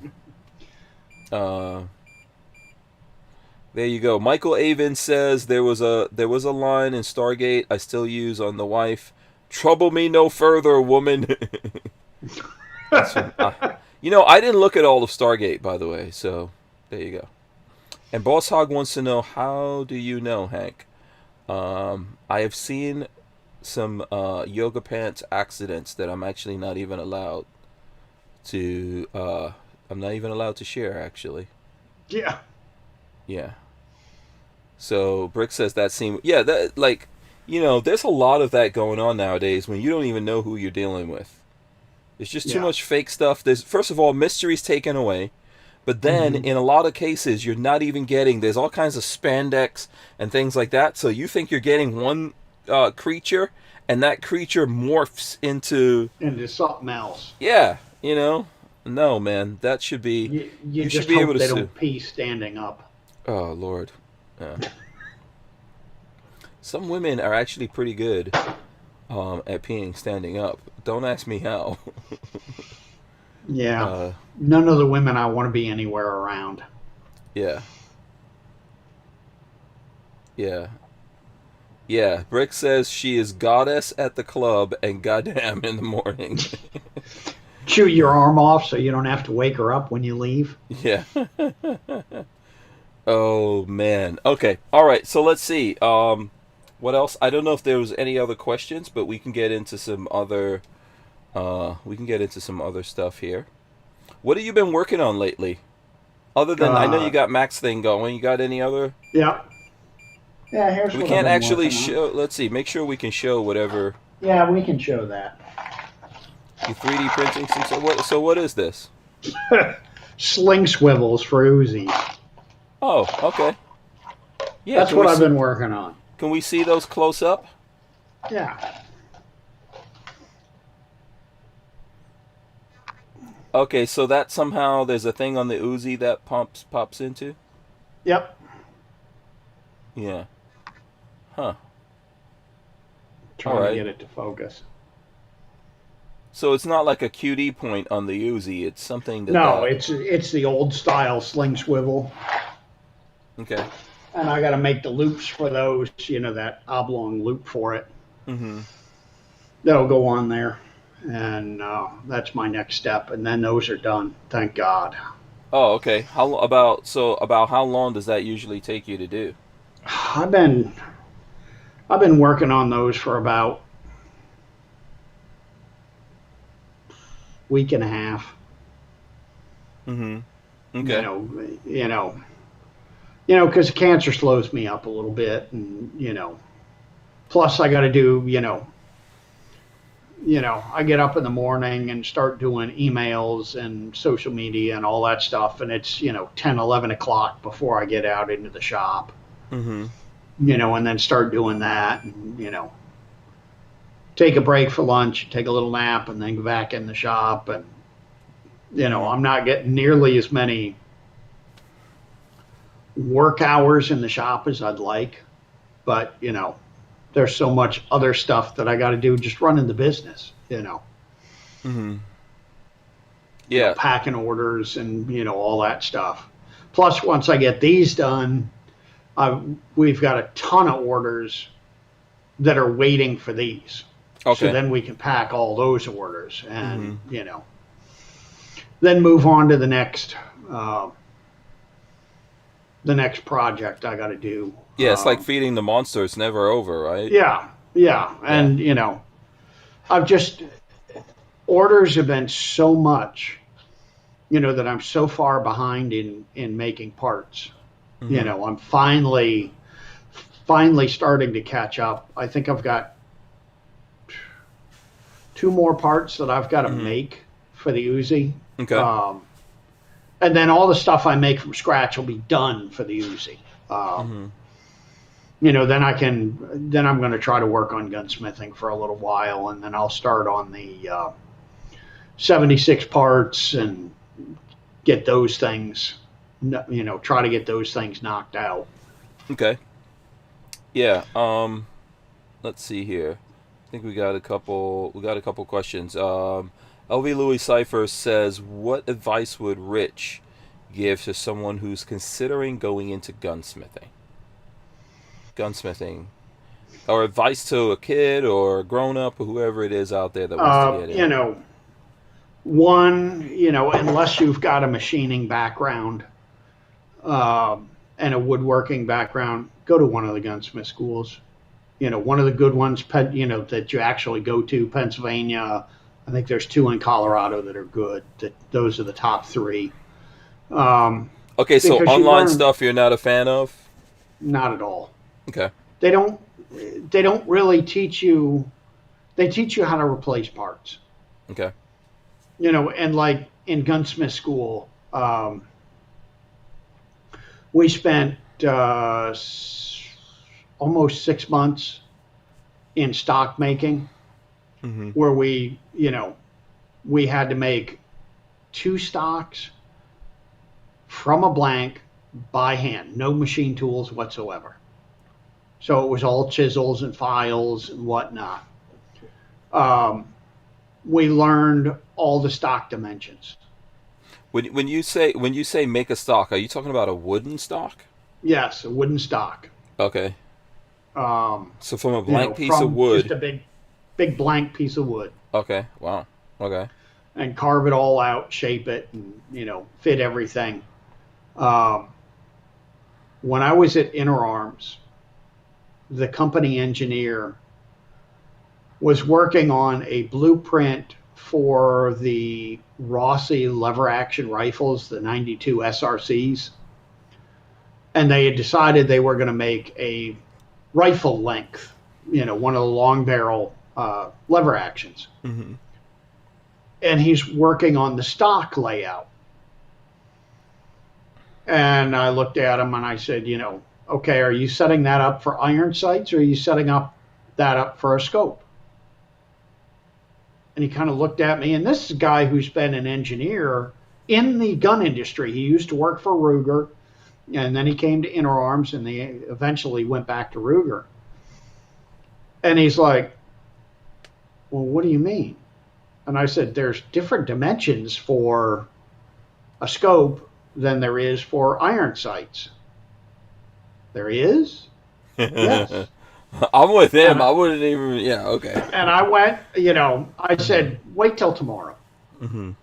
So what is it? You need like a higher, like you need a different elevation of your cheek weld. When you put a scope on a gun, mm-hmm. your head is up higher off this, off the bore. Mm-hmm. Your eye is higher off the bore than with iron sights. Okay. So your, where your cheek goes is higher up. Mm-hmm.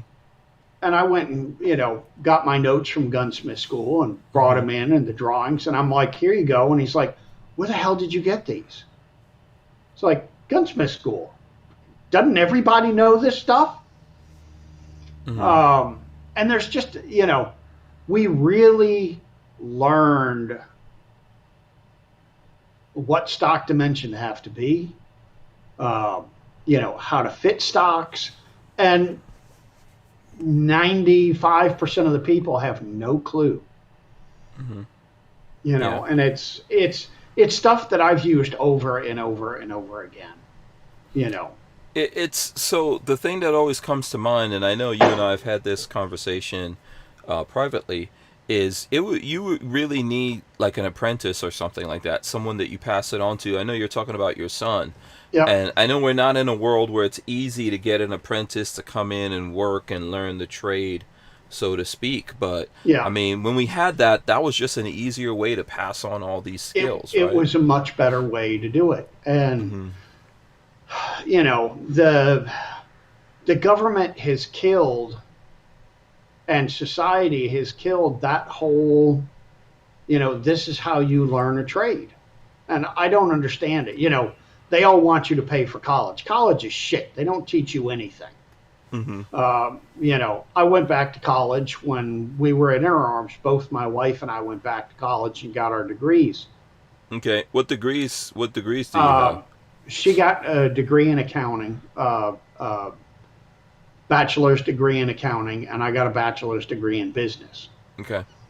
And the bachelor's degree in business is an absolute frickin' joke. They don't teach you how to run a business. They don't teach you anything useful. Mm-hmm.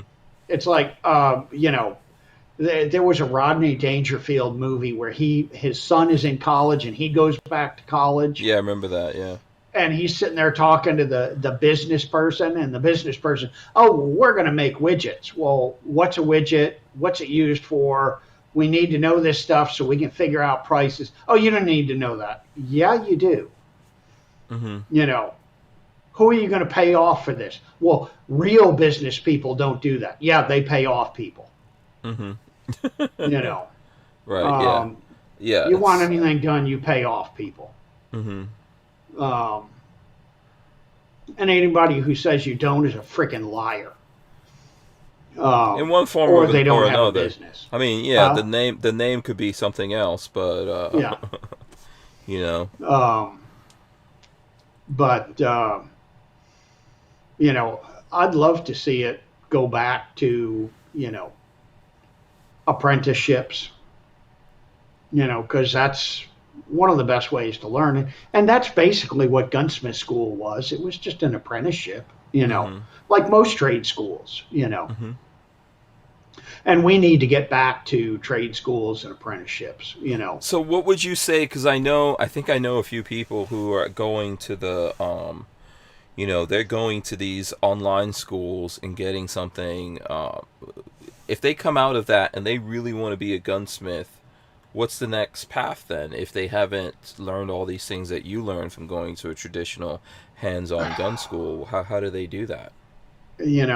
Really the only way to do it is get the old gunsmithing books um, by which one it was, How Did a Gunsmithing Book. And these were all books that were written in the 40s, 50s, Mm-hmm. early 60s. They don't have pictures in them. They're not picture books. They go through and teach you how to do it. There's a really good stock making book that has everything you need to know about stock making, and I can't remember who did it. Okay. I believe Brownells has it. Okay. Do you have some of these books lying? This would be a great video for you to do one day. Yeah, Just I like show a have. bunch of You know, books. People I have might be all able to those get books. those. Yeah. Half of them are falling apart. But I still use them. Mm-hmm. Because that's when they wrote to teach people, and not, now so many of these books, all the NRA books that they come out, they're coffee table books. They're, oh, look at the pretty pictures. Mm-hmm. I don't give a crap about the pretty pictures. I want to know how to do it. Mm-hmm. Um, give me pictures when I have to have pictures. Mm-hmm. Don't put them in there because they look good. Right. The other thing I'd say, if you go to one of the online schools, go to the local community colleges Mm-hmm. and take machining classes, welding classes, because they just don't teach it. That's not stuff you can learn online. It's got to be hands-on. Okay. Um, Yeah, ultimately you have to get out there and do these things, and probably what you'll find out is if you haven't really gotten the hands-on part of it, you're going to have to learn it from somewhere. And the question is right. whether or not guys like Richard will actually be able to pass those things on to you or not. Yeah. And, You know. I'm not a great stock maker. I'm okay. But the knowledge about guns that I learned from how to build a proper stock, you know, I've used it time and time and time again. Okay. Let's get to this because I see we've got some more questions coming in. Kioski says, does Richard make welding jigs or alignment rods for Uzis? I don't, Mm-hmm. I don't make them. Well, I make them for myself, but I don't make them for sale. Mm-hmm. Um, a lot of times I don't really use jigs for welding them up. Uh, I've got blocks for this and that and the other thing, but you know, I don't make welding jigs like you see the welding jigs out there online, Mm-hmm. and most of those are not made right. Okay. They don't. Are th- are, You go to weld with those and they just mhm. warp and everything else. Okay. Are those expensive? Um, I think the welding jigs that they sell are a couple $100. You Okay. know, Okay. that's the kind of stuff that you should be doing on your own. If you want to learn how to weld up an Uzi, you should be making the jigs on your own. Okay. All right. Because you'll learn so much more. Okay. The end is near. Beware says, how many Uzis are actually out there? Because I was too young to buy full autos as being born in 77. Always wondered how many of them are out in the wild and people who want to change from factory. So I think that's a couple different questions. How many Yeah. Uzis And then there's probably different kinds of Uzis. But how many Uzis do you Yeah. think are out there? Um, the problem is ATF won't share. They won't break down the NFA registry into there's this many Uzis and this many Max and this many this and this. We don't know how. We don't know what the hell these are. Um, I think there's. I mean, if we're talking about what 5,000, 7,000 Uzis in the registry. just in the autos. registry, okay. Yeah. Mm-hmm. Semi-autos, probably about the same. Mm-hmm. There's not tons and tons of Uzis out there. Well, there's, at least not in this country. Mm-hmm. Yeah, there's I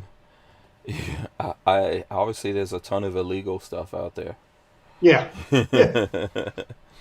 Yeah, You there's a know, lot of illegal stuff out there. There's yeah. an illegal bolt on gunbroker right now. Somebody emailed me, one of the 0702 manufacturers Mm-hmm.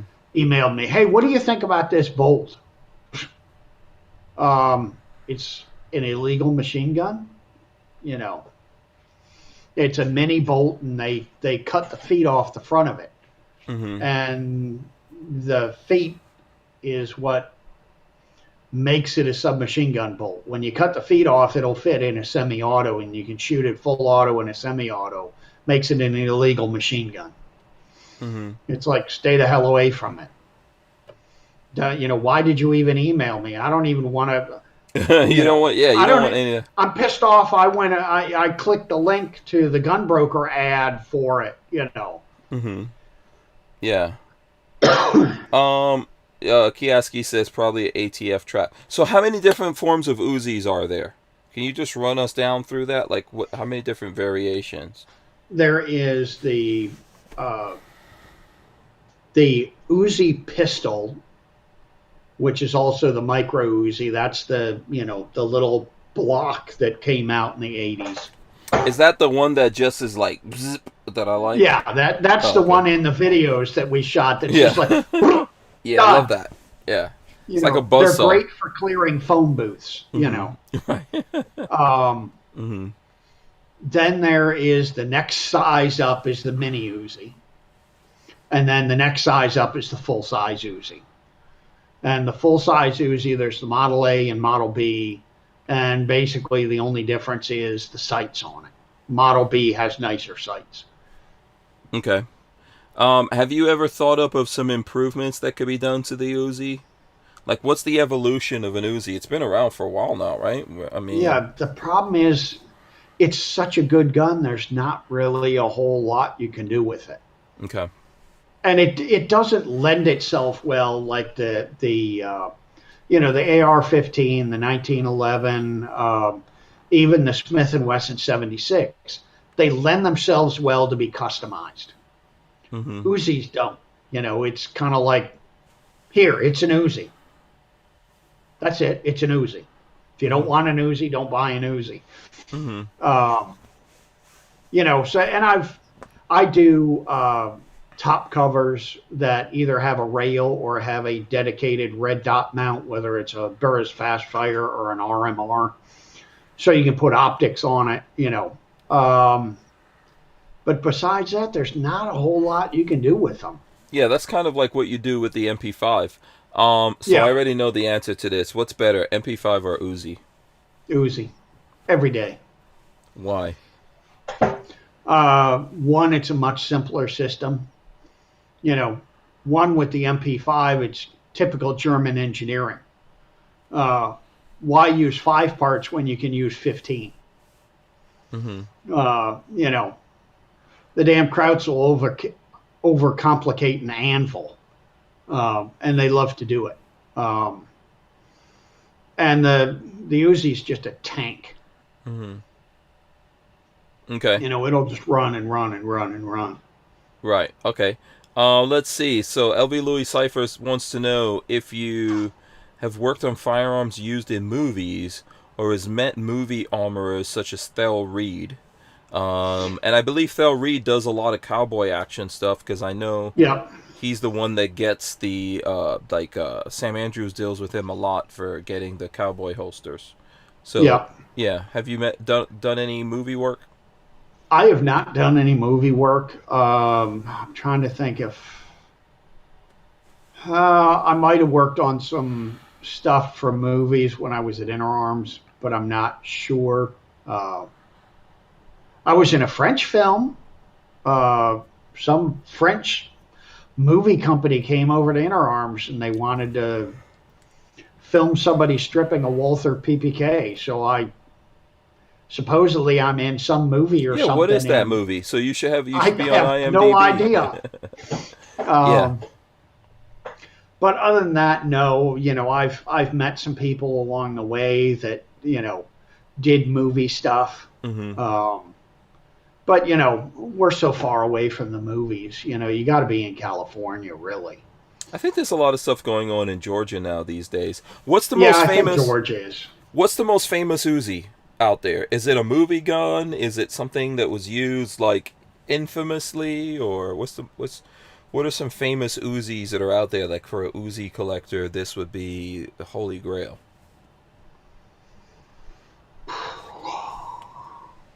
I knew I'd stump you eventually. Probably it's transferable IMI Uzis. And there's not many of them Mm-hmm. that were made by IMI. Most of them were made by either Vector or Group Industries that are in this country. Or Yeah. they were semi-auto Uzis that were converted to full autos. There's a bunch of pre-sample IMI Uzis, but not a lot of transferable ones. Oh, okay. Because they were stopped from importation to be transferable in 1968. Mm. So there's not a whole lot of, there's a couple of them, and they come up for sale, and they're, I think the last one, I keep thinking it was like 300 grand or something for it, or 100 grand. It was something, insane for it. Okay. Yeah, I think I met a guy once who said he has like a Uzi from Chuck Norris or something like that. Yeah, those are those micro Uzis he used are probably, somebody probably, I never really cared. It's like, oh, this was in this movie. So what? Yeah. And if this is the Frickin' real Uzi. person, if this is the real person, some guy named Van Schneider says, "Damn, dude, you got old. Remember me?" Yeah, I want to So- see a picture of you too. Yeah. I don't know if that's man, how you been doing? Yeah, is that the real Van Schneider? We need proof. Probably. We Sounds need proof. like him. Yeah. We need to see some proof of that, but someone dug him up. Yeah.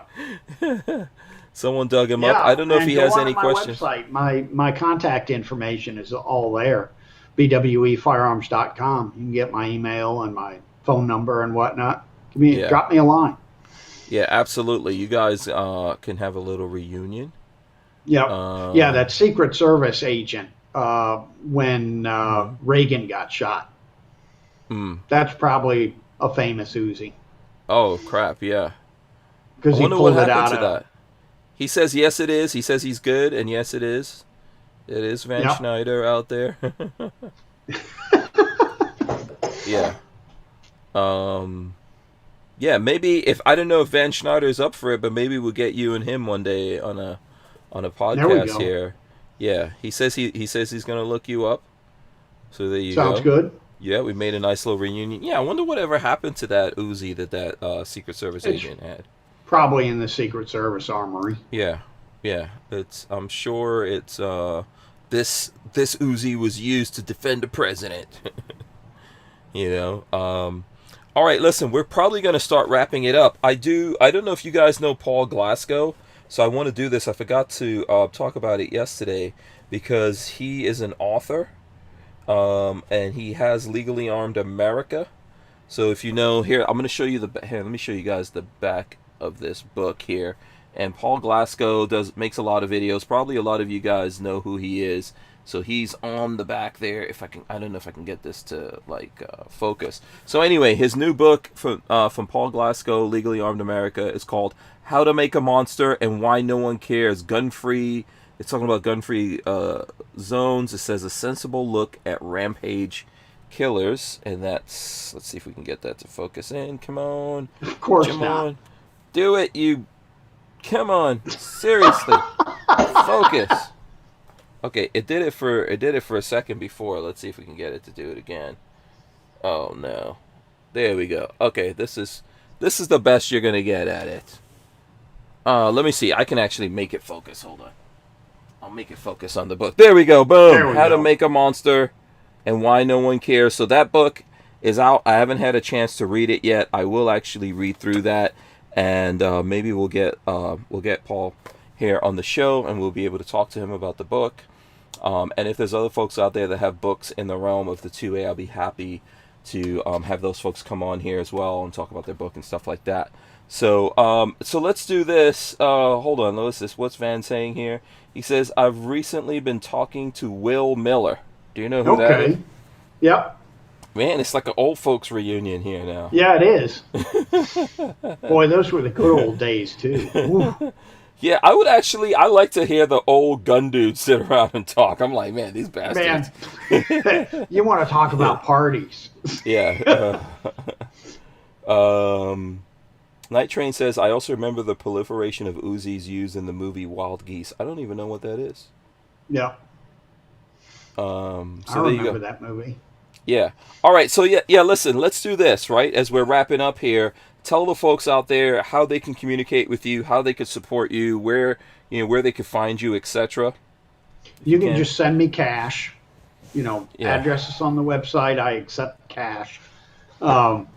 Yeah, I'm on most of the social medias. It's You will just a dance for money. variation. You will dance for money. Yeah, we'll dance for money. Uh-huh. I'm on most of the social medias, and it's just whatever variation they made me use of BWE Firearms. You put BWE Firearms as a search in any of them, and I'll come up. You can go to my website at BWE Firearms.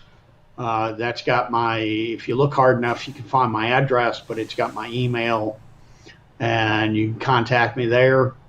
Usually give me a couple of days. I will answer. Unless I hate you, and then I won't. Which changes from day to day. Yeah. Yeah, my question to Van was, Rich, as crazy as curmudgeon-y as this back in the days? Not as curmudgeon-y, but it's crazy, yeah. Oh, okay, good. Okay, I was probably crazy. Well, I don't know if I was crazier. No? Because, back then it's, I had the I'm going to live forever attitude. Yeah. Now it's like, well, I'm going to be dead soon anyway, so what the hell? Yeah, but also when you're surrounded by a bunch of crazy dudes, you look normal. Oh, God.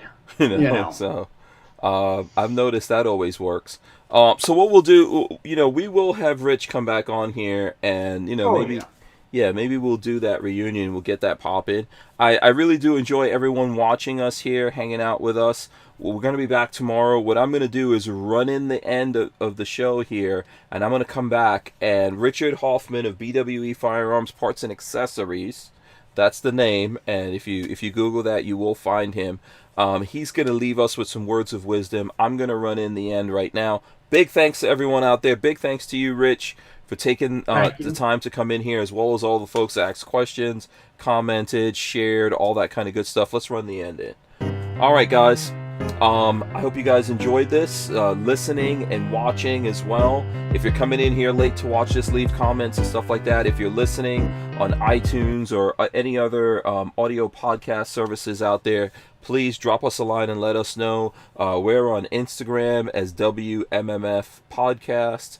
We're also on Facebook and a lot of other social media. Hit us up anytime. We really appreciate that. Richard Hoffman, now Richard the Hoffman, apparently. So David at Hasselhoff is going to be looking for you. Yeah.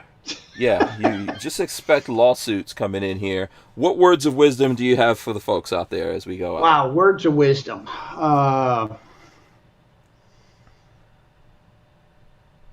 Don't go on to OnlyFans. I don't know. I don't know if that's. You might be right. You might be wrong. Yeah. You know, That might be good advice. whatever, Might be bad you know, advice. whatever you do it right. You Yeah. know, do the best job you can. Okay. Does that apply to OnlyFans? Yeah. There you go. Boom. All right, we're out of here. Big thanks to Richard of BWE Firearms. We're out. We'll see you guys. Peace. See ya. See.